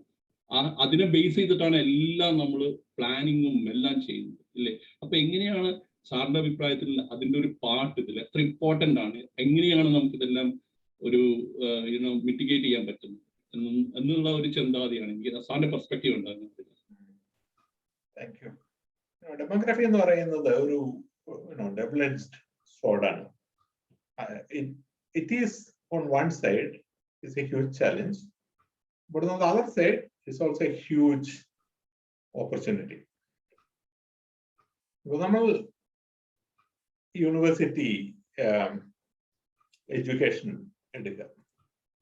So every year about 20 million new Indians are born approximately. So in about 10 years 200 million people are born, of which currently I think the gross enrollment ratio is close to 0.3.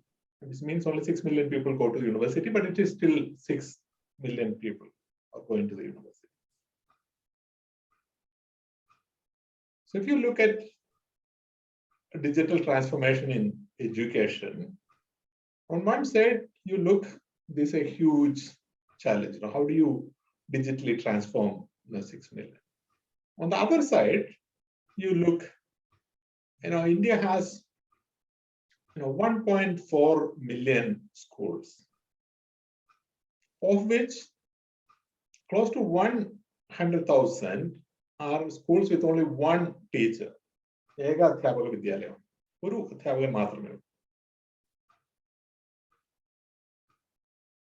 Now, if you were to convert this one school, the 100,000 schools, into a school with multiple teachers, etc., that has a cost.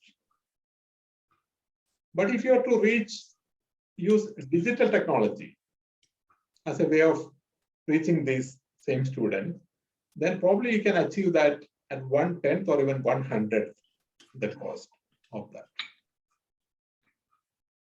So if you take higher education, gross enrollment ratio, as I said, 0.3. The government want to target, if I understand correctly, to 0.5. Which means you have to educate 4 more million people per year in the universities. How many more universities would you need, and how much money it will take to make universities for this 4 million? Right now we have 800 universities. The new education policy draft said we should probably have 2,000 universities. And how much money will it take? How much time will it take? A university is not just about money. And where are those teachers to teach these people? And now imagine if you can use digital technology, then you have one teacher. Now you can teach 1 million students. So Coursera, the science of well-being in our course, Yale University professor, it has already been taken by 3 million students. So in India, we can have, if I Rajendra sir, you have one Rajendra sir, he can give the best type of education in 3-dimensional drawing to all the engineering college students, which are 40,000 in care, and 40,000 colleges, which then transfer to a lot more colleges. 4,000 engineering colleges, not 40,000. 40,000 is all colleges together. So that is possible. Then we look at laboratory services. of the 1.4 million schools in India, probably 10% will have a laboratory, which is equivalent to a laboratory in the United States, for example. Now, new digital virtual reality laboratories are coming up, where you have a subscription service and you have the best quality laboratory accessible everywhere. All that you need is the digital connectivity. Now it is much cheaper, maybe 1,000 times more cheaper to bring connectivity to every Indian village than to build a laboratory of the standard of the United States in every village. And if you get 10 million customers to a laboratory, to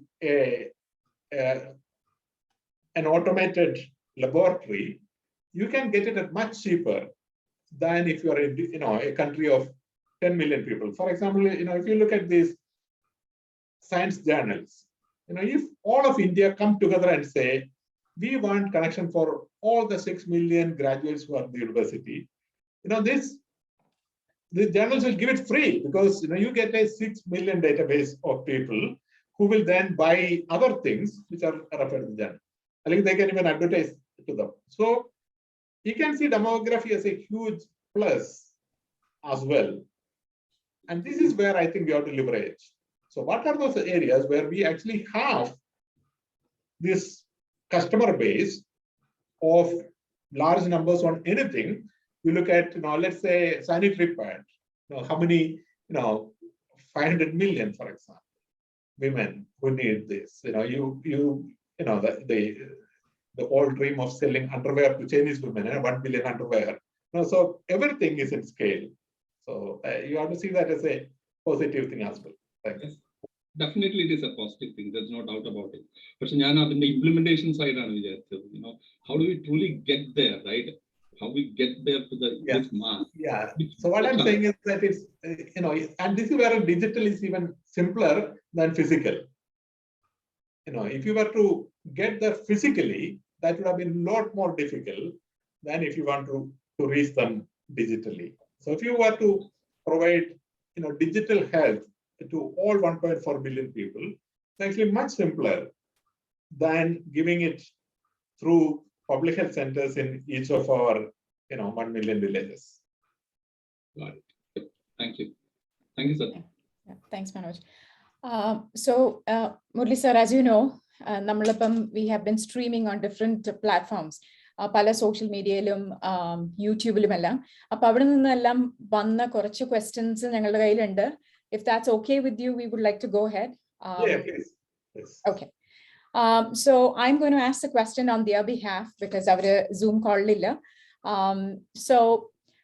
This is from Tina, and she's a second-year master's student at Johns Hopkins, concentrating on international development. Has COVID-19 created a pushback on digital transformation in Kerala, or has it accelerated the transformation efforts? It has not created, it has created a pushback in a very, very, very minor way. In the early stage of the COVID crisis, there was this controversy regarding data use, and the opposition leader was accusing that data worth 10,000 crore was being sold, etc. Data എന്ന് പറയുമ്പോൾ ആളുകൾക്ക് പേടിയുണ്ടാവുന്ന ഒരു സാഹചര്യം കേരളത്തിൽ ഉണ്ടായിട്ടുണ്ട്.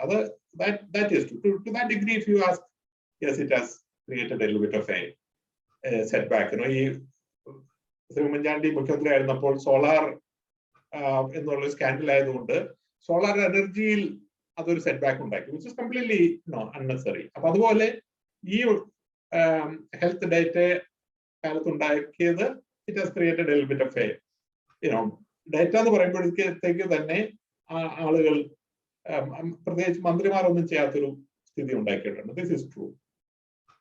പക്ഷേ the bigger problem for the last 2 years is that the exclusive focus of the government was on COVID. വേറെ ഒന്നിനും പ്രോഗ്രസീവ് ആയിട്ടുള്ള ഫോർവേഡ് ലുക്കിംഗ് ആയിട്ടുള്ള കാര്യങ്ങൾ ചെയ്യാനായിട്ട് സമയം ഉണ്ടായിരുന്നില്ല എന്നുള്ളതാണ് ഒരു ബിഗർ ക്രൈസിസ് ആയിട്ട് ഞാൻ കാണുന്നത്. At the same time, നമ്മളുടെ പ്രൈവറ്റ് സെക്ടറിൽ അത് വലിയൊരു മാറ്റം ഉണ്ടാക്കി. ഫോർ എക്സാമ്പിൾ നമ്മളുടെ ഡിജിറ്റൽ ഹെൽത്ത് എന്ന് പറയുന്നത്, ഇപ്പൊ നമ്മുടെ എല്ലാ പ്രൈവറ്റ് ഹോസ്പിറ്റൽസിനും അവരുടെ digital health their own portals ഉണ്ട്. അപ്പോൾ you can call a doctor, you can get a consultation service. ഗവൺമെന്റിനും ഉണ്ട്, പക്ഷേ I'm talking about the private sector, the way they have managed it. Now so you don't have to go and waste your time, half day in a hospital to get to see the doctor for 5 minutes. നമ്മളുടെ food ഡെലിവറിയിൽ ഉണ്ടാക്കിയിരിക്കുന്ന മാറ്റം. അപ്പൊ അങ്ങനെ പല രംഗങ്ങളിലും private sector totally has gone digital, and that and also people have got used to using it. Every every village people are now using Uber Eats and Zomato, and things are being delivered by digital. People are using simpler digital technology. The fish in my village is being delivered by WhatsApp group. As soon as the guy gets fish, the daily supply of fish, he sends a photograph around to the limited WhatsApp group, and then you say, I want 2 kilo matti, and the matti comes home. ആ അർത്ഥത്തിൽ വലിയൊരു private സെക്ടറിൽ ground ലെവലിൽ വലിയൊരു acceleration ഉണ്ടായിട്ടുണ്ട്. Systemic ലെവലിൽ yes, I agree that there is a little bit of a setback. ഈ same ആളുടെ അടുത്ത് നിന്ന് വേറൊരു ക്വസ്റ്റ്യൻ കൂടിയുണ്ട്. I know you're a huge advocate of integrating students and mentorship and all those kind of things. So this is along those lines. So what are the upcoming new UN environmental program projects happening in Kerala or India worldwide? And are these projects seeking talents? And if yes, how can people, say students or entry-level professionals or mid-level professionals, get involved in these projects? Thank you. 2021 to 2031 is the decade for ecosystem restoration. So that's going to be the focus of a lot of UN agencies, including UNEP. UNEP has decided to focus on 3 things: one on pollution, one on climate change, one on biodiversity and ecosystem. Ecosystem restoration level project opportunities ഉണ്ടാകും. Climate change, as you know, is also big. But Tina should probably keep an eye on something very new, which, and I told you about the youth thing. The all European politics is shifting towards youth, and we are all asked proactively to listen to youth. UN is going to come. ഒരു പുതിയ office, ഒരു organisation ആയിരിക്കോ office ആയിരിക്കോ എന്നുള്ളത് ഇങ്ങനെ debate ചെയ്യപ്പെട്ടിരിക്കുകയാണ്, UN youth എന്ന് പറഞ്ഞിട്ട്. അപ്പോ anybody ഈ young ആയിട്ടുള്ള ആളുകളെ UN-ലേക്ക് കൊണ്ടുവരാനുള്ള UN പൊതുവെ ഒരു അല്പം ഗ്രേ ഓർഗനൈസേഷൻ ആണ്. അത് മാറി യങ് ആയിട്ടുള്ള ആളുകളെ കൊണ്ടുവരാനുള്ള ഒരു ആക്റ്റീവ് ഡ്രൈവ് അടുത്ത 2-3 വർഷത്തിനകം ഉണ്ടാകും. ആൻഡ് പിന്നെ should keep an eye on it. UN-ലേക്ക് ഒരു ഇന്റേൺ വോളണ്ടിയർ ആയിട്ട് പലതരത്തിൽ ഇപ്പോഴും എൻട്രി ചെയ്യാം, പക്ഷേ അങ്ങനെയല്ല, ഫുൾ പ്രൊഫഷണലായി എൻട്രി ചെയ്യാനുള്ള ഒരു സാധ്യത അത് പ്രത്യേകിച്ചും ഡെവലപ്പിംഗ് വേൾഡിൽ നിന്നുള്ള ആളുകൾക്ക്, പ്രത്യേകിച്ചും സ്ത്രീകൾക്ക് കൂടി വരികയാണ്. And you should keep an I. ഇപ്പം സർ പറഞ്ഞല്ലോ UN-ല് ഇപ്പൊ നമുക്ക് വോളണ്ടിയർ ചെയ്യാനുള്ള സാധ്യതകൾ ഉണ്ട് എന്ന്. അപ്പം അതിനുള്ള സാധ്യതകൾ എവിടെയാണ് കാണാൻ സാധിക്കുന്നത്? Will that be posted somewhere, or is there a forum? UN volunteer എന്ന് പറയുന്നത് ബോണിലുള്ള ഒരു ഓർഗനൈസേഷൻ ആണ്. അപ്പൊ bone is not relevant. unv.org പോയി കഴിഞ്ഞിട്ടുണ്ടെങ്കിൽ they post all the volunteering opportunities there. Internship unfortunately is not centralized, പക്ഷേ UN-ന്റെ ഇൻസ്പയർ എന്ന് പറയുന്ന ഒരു വെബ്സൈറ്റ് ഉണ്ട്. അവിടെ lot of internships are put there, but the country level internship will also be in the UN country website. പക്ഷേ ഇൻസ്പയറിൽ പോയി കഴിഞ്ഞാൽ തന്നെ you get hundreds of internship opportunities. Okay. So Yeah, that's UNB as well as Inspire. That's great information. I'm sure the youth who are watching this will be truly inspired by this, and they will start taking a look at this now. Aditha oru question and Muralee sir. So this is from Jose Mathew. I'm just going to read the question for him. Personally, do you think human race is losing the battle against climate change? And is there still hope to turn the ship around? Did their diaspora play a role? കഴിഞ്ഞ 2 വർഷം മുമ്പാണെന്ന് തോന്നുന്നു ഞങ്ങളുടെ deputy secretary general Amina Mohammed she actually made a statement. അതായത് the climate is changing at a rate faster than our ability to catch up എന്ന് പറയുന്നു. അപ്പൊ ആ അർത്ഥത്തിൽ തീർച്ചയായിട്ടും ആ ഒരു കൺസേൺ ഞങ്ങൾക്കെല്ലാം ഉണ്ട്. Are we doing things fast enough? അവിടെയാണ് ഞാൻ ഗ്രെറ്റ തുൻബർഗിന്റെ കാര്യമെല്ലാം പറഞ്ഞത്. they are saying no, you are not doing fast enough, you already made all the wrong thing. 1990 തൊട്ട് നിങ്ങൾക്ക് ഇത് അറിയാമായിരുന്നു, നിങ്ങൾ മീറ്റിങ്ങുകൾ നടത്തി, പക്ഷേ തീരുമാനങ്ങൾ എടുത്തു, വേണ്ട സമയത്ത് എടുത്തില്ല, എടുത്ത തീരുമാനങ്ങൾ പോലും ഇംപ്ലിമെന്റ് ചെയ്തില്ല. അപ്പൊ ആ അർത്ഥത്തിൽ ഇതൊരു ചലഞ്ച് തന്നെയാണ്. നമ്മളുടെ ഇപ്പോഴത്തെ പേസ് എങ്കിലും ഈ ക്ലൈമറ്റ് ചേഞ്ചിനോട് ക്യാച്ചപ്പ് ചെയ്യുന്ന പേസിലല്ല നമ്മൾ ഇപ്പോൾ പോകുന്നത്, ഒരു റിയാലിറ്റിയാണ്.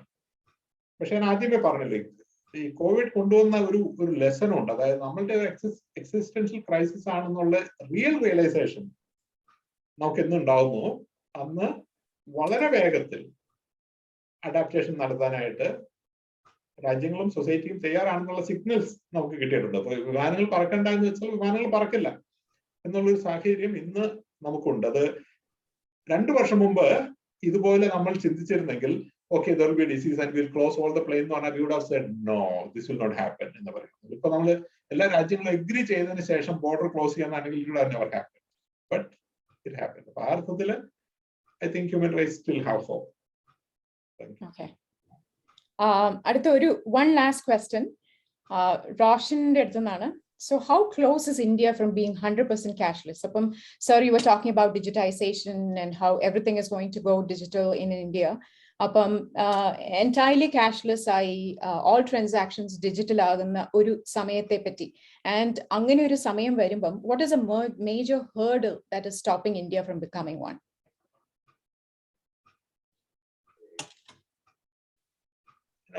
Of course, it's very difficult to speculate on this one. ലോകത്ത് ഒരു രാജ്യം പോലും 100% ക്യാഷ്ലെസ് ആയിട്ടുണ്ട് എന്ന് എനിക്ക് തോന്നുന്നില്ല. ഞാൻ കണ്ടിട്ടുള്ള ഏറ്റവും ക്യാഷ്ലെസ് ആയിട്ടുള്ള സൊസൈറ്റി നോർവേ എല്ലാമാണ്. അപ്പൊ അവിടെ നമ്മൾ ക്യാഷ്ലെസ് മാത്രമല്ല സീംലെസ് കൂടിയാണ്. അത് പ്രോബ്ലി അമേരിക്കയിലുള്ള ആളുകൾക്ക് ഇതൊരു അതിശയമായിരിക്കില്ല. പക്ഷേ നമ്മൾ ഓസ്ലോ എയർപോർട്ടിൽ ഇറങ്ങി കഴിഞ്ഞിട്ടുണ്ടെങ്കിൽ നമ്മൾ ട്രെയിനിന് ടിക്കറ്റ് എടുക്കുക എന്നുള്ളതാണ് സാധാരണ എയർപോർട്ടുകളിൽ ചെയ്യുന്നത്. അവിടെ ട്രെയിനിന് ടിക്കറ്റ് എടുക്കേണ്ട, നമ്മൾ ട്രെയിനിൻ റെയിൽവേ സ്റ്റേഷന്റെ ഗേറ്റിൽ നമ്മളുടെ ക്രെഡിറ്റ് കാർഡ് ടാപ്പ് ചെയ്യുന്നു, then the door opens, you are in the train, when you go out you tap your credit card and the amount is deducted. അതങ്ങനെയാണ്. അതാണ് ഞാൻ കണ്ടിട്ടുള്ള ഏറ്റവും സീംലെസ് ആയിട്ടുള്ള ക്യാഷ്ലെസ് ആയിട്ടുള്ള സൊസൈറ്റി. അവിടെ still cash is there and used. ഭാരതത്തിൽ 100% cashless ഒരു കാലത്തും അറ്റ്ലീസ്റ്റ് ഇൻ ഫോർസിയബിൾ ഫ്യൂച്ചർ ആവുമെന്ന് എനിക്ക് തോന്നുന്നില്ല.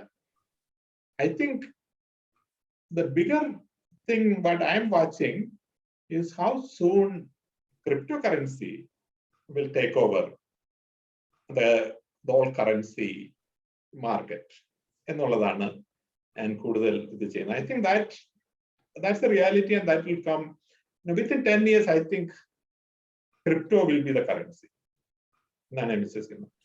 ഇപ്പോഴത്തെ crypto is like a pyramid scheme that people are using crypto, buying crypto not because they understand crypto, because other people don't understand crypto and someone is buying for a higher price, therefore you are buying it. അത്രേ ഉള്ളൂ.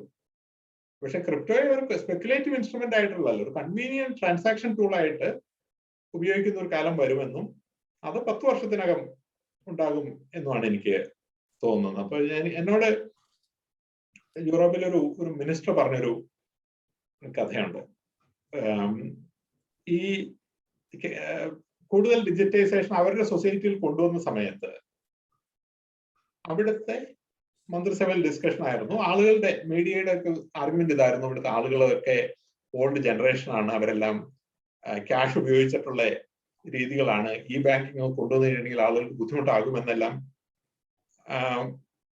പറഞ്ഞു കഴിഞ്ഞപ്പോൾ ഒരു മന്ത്രി, എനിക്ക് തോന്നുന്നു അന്നത്തെ prime minister ആണ്, ഞാൻ രാജ്യം പറയുന്നില്ല, പ്രൈം മിനിസ്റ്റർ പറഞ്ഞു, നമ്മുടെ പഴയ generation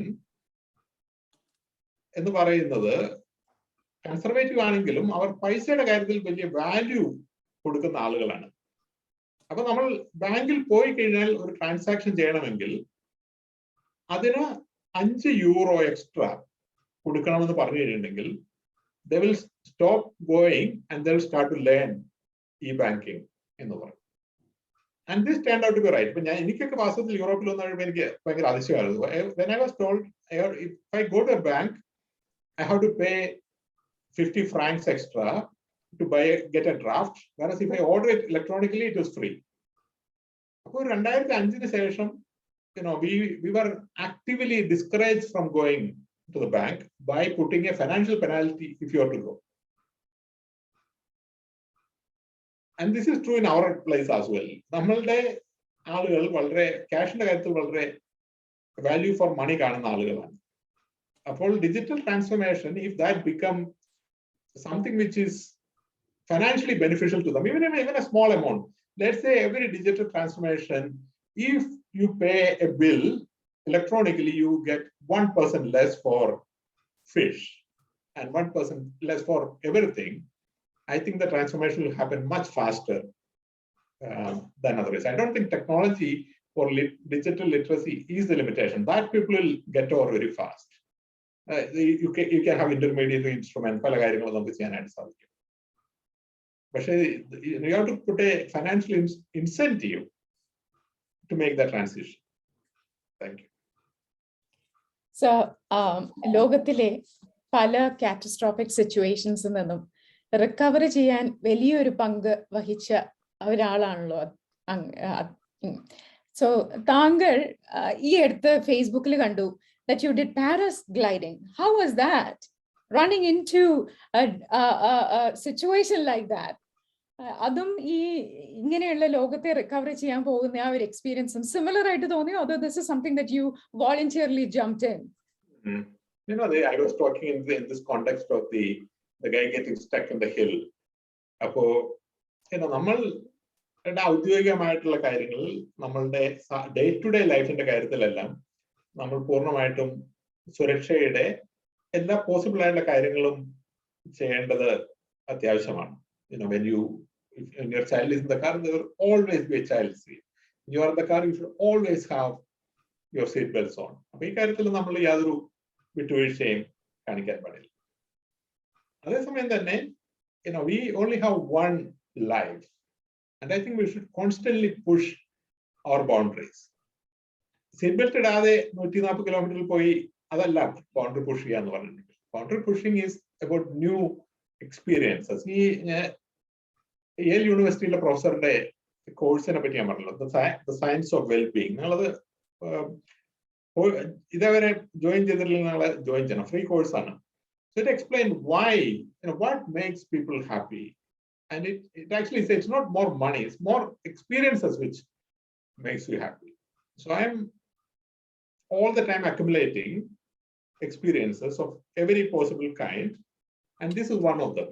And there are also intellectual boundaries where I push myself just for the sake of that excitement. ഒരു വിമാനത്തിൽ നിന്ന് പാരഗ്ലൈഡ് ചെയ്യണമെന്നാണ് എൻ്റെ ഒരു ആഗ്രഹം. പക്ഷെ I was told that my weight is probably at the borderline as to the tandem jump ആണല്ലോ ആദ്യം ചെയ്യുന്നത്. So of course I am right now, I think 100 kilo is the limit. I'm like 97.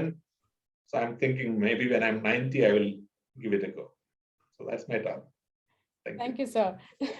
See, layman ആയ ഞങ്ങൾക്ക് എല്ലാവർക്കും relate ചെയ്യാൻ സാധിക്കുന്ന ഒരു as a person who is at a highest position in life and who also wants to live life like a normal person, that feels good. So thank you.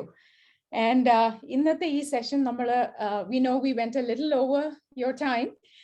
അങ്ങേക്ക് MMAയിലുള്ള community membersനോട് what would be your final 2 cents? I didn't follow the question. I was actually reading a question which came, but please once again. Okay. Yeah, no problem. So ഇപ്പൊ നമ്മൾ ഏകദേശം rap ചെയ്യാൻ പോവാണല്ലോ. അപ്പം what would be your final 2 cents എന്ന് ചോദിക്കുമായിരുന്നു മിനസോട്ടയിലെ മലയാളി അസോസിയേഷനിലുള്ള എല്ലാവരോടും. Thank you. I mentioned this already. നമ്മൾ കേരളത്തെ സഹായിക്കുക എന്നുള്ളൊരു ചിന്ത നമുക്ക് ഉണ്ടല്ലോ. ഞാൻ പലപ്പോഴും ആളുകളോട് പറയാറുണ്ട്, അതായത് രോഗം വന്ന ആളുകളെ സഹായിക്കുക, അങ്ങനെയുള്ള പല രീതികളിലും നമ്മൾ സഹായിക്കാനായിട്ട് ശ്രമിക്കാറുണ്ട്. But the biggest change will come when you invest in talent. So, be it, getting bright young people to come out, study, experience, bright young leaders to come and get exposure. And it is those people who are going to make the difference. So if you are, doing things, think always in that framework. How is that we can, identify change makers and influence them and make a difference to them, who will then force multiply 1,000 times. So, I'm not saying you do this, but many, when I discuss with many organizations, many people think of, building, 5 houses for people, etc. അതെല്ലാം നല്ല കാര്യങ്ങളാണ്. പക്ഷേ ultimately നമ്മളുടെ impact ഉണ്ടാകണമെങ്കിൽ you have to invest in people. So you keep that in mind, and that would be welcome. Thank you. Thank you. Thank you. Thank you very much, sir. MMA organise ചെയ്ത് Asianet US weekly round up media പാർട്ട്ണറായ ഈ talk show എല്ലാവരും enjoy ചെയ്തു എന്ന് വിശ്വസിക്കട്ടെ. All good things come to an end, and so is today. I would now like to request Sajid Patmaja, the Secretary of MMA, for the vote of thanks. Thank you, Asha. നന്ദി പ്രകാശിപ്പിക്കുക എന്നതാണ് എന്നിൽ നിക്ഷിപ്തമായിട്ടുള്ള കർത്തവ്യം. അതിലേക്ക് കടക്കുന്നതിന് മുമ്പ് ഞാൻ മുരളി സാറിനെ കുറിച്ച് 2 വാക്ക് പറഞ്ഞോട്ടെ. ഞാൻ മുരളി സാറിനെ വർഷങ്ങളായി ഫേസ്ബുക്കിലൊക്കെ ഫോളോ ചെയ്യുന്നതാണ്.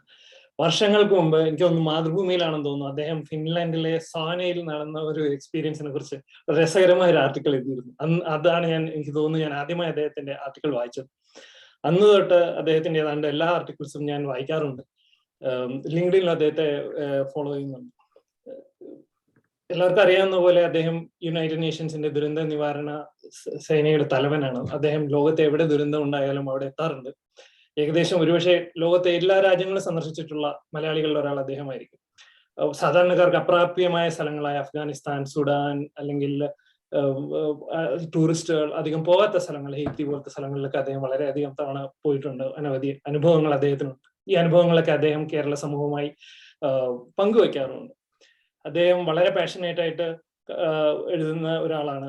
അദ്ദേഹം പലപ്പോഴും കേരളത്തിൽ ഉണ്ടാകുന്ന ദുരന്തങ്ങളെ കുറിച്ചും ആ ദുരന്തങ്ങൾ എങ്ങനെ അവോയ്ഡ് ചെയ്യാം, മെജോറിറ്റി ദുരന്തങ്ങളും അവോയ്ഡ് ചെയ്യാം എന്ന്, അത് വളരെ സിമ്പിൾ ആയിട്ടുള്ള കുറച്ച് ഗൈഡ് ലൈൻസ് ഫോളോ ചെയ്താൽ പ്രെഡിക്റ്റ് ചെയ്യാനോ ഒഴിവാക്കാനോ പറ്റും, അല്ലെങ്കിൽ അത് മിറ്റിഗേറ്റ് ചെയ്യാൻ പറ്റും എന്ന് അദ്ദേഹം പറയാറുണ്ട്.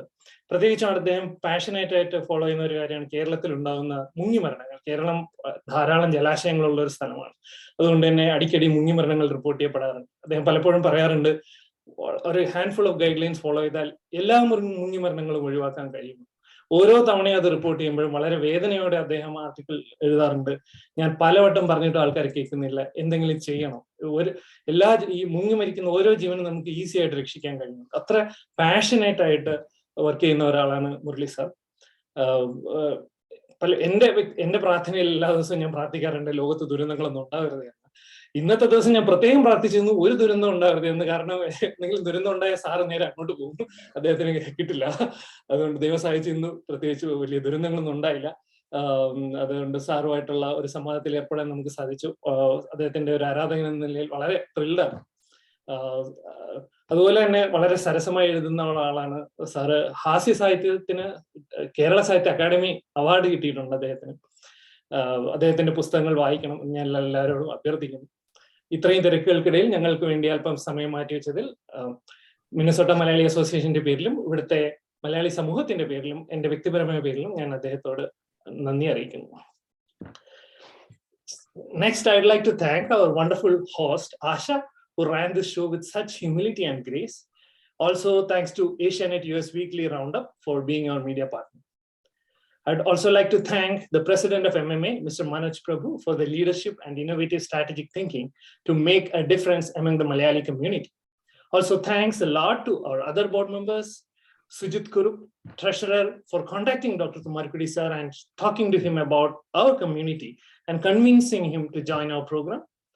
Renju Matthews, our Joint Secretary, for the amazing program coordination and making sure even the minor aspects is well taken care of. Roshan Abraham, Director at Large Technology, for the seamless technology setup he created and maintained throughout this event.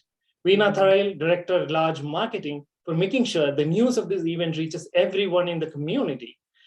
I'd also like to thank our other board members, our Vice President Kavita Thomas, Director of Membership Smita, Director of Youth Fazil, Director of Food and Charity Ria, Director of Membership Soumya, and our advisor Bijo for all their contribution to the conduct of this event.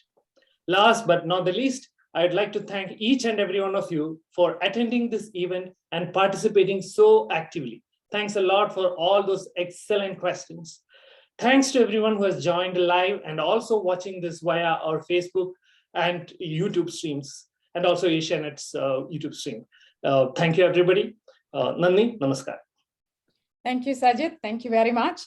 MMA board event host cheyan ennil arpicha vishwasthine hrudayam niranja nandi.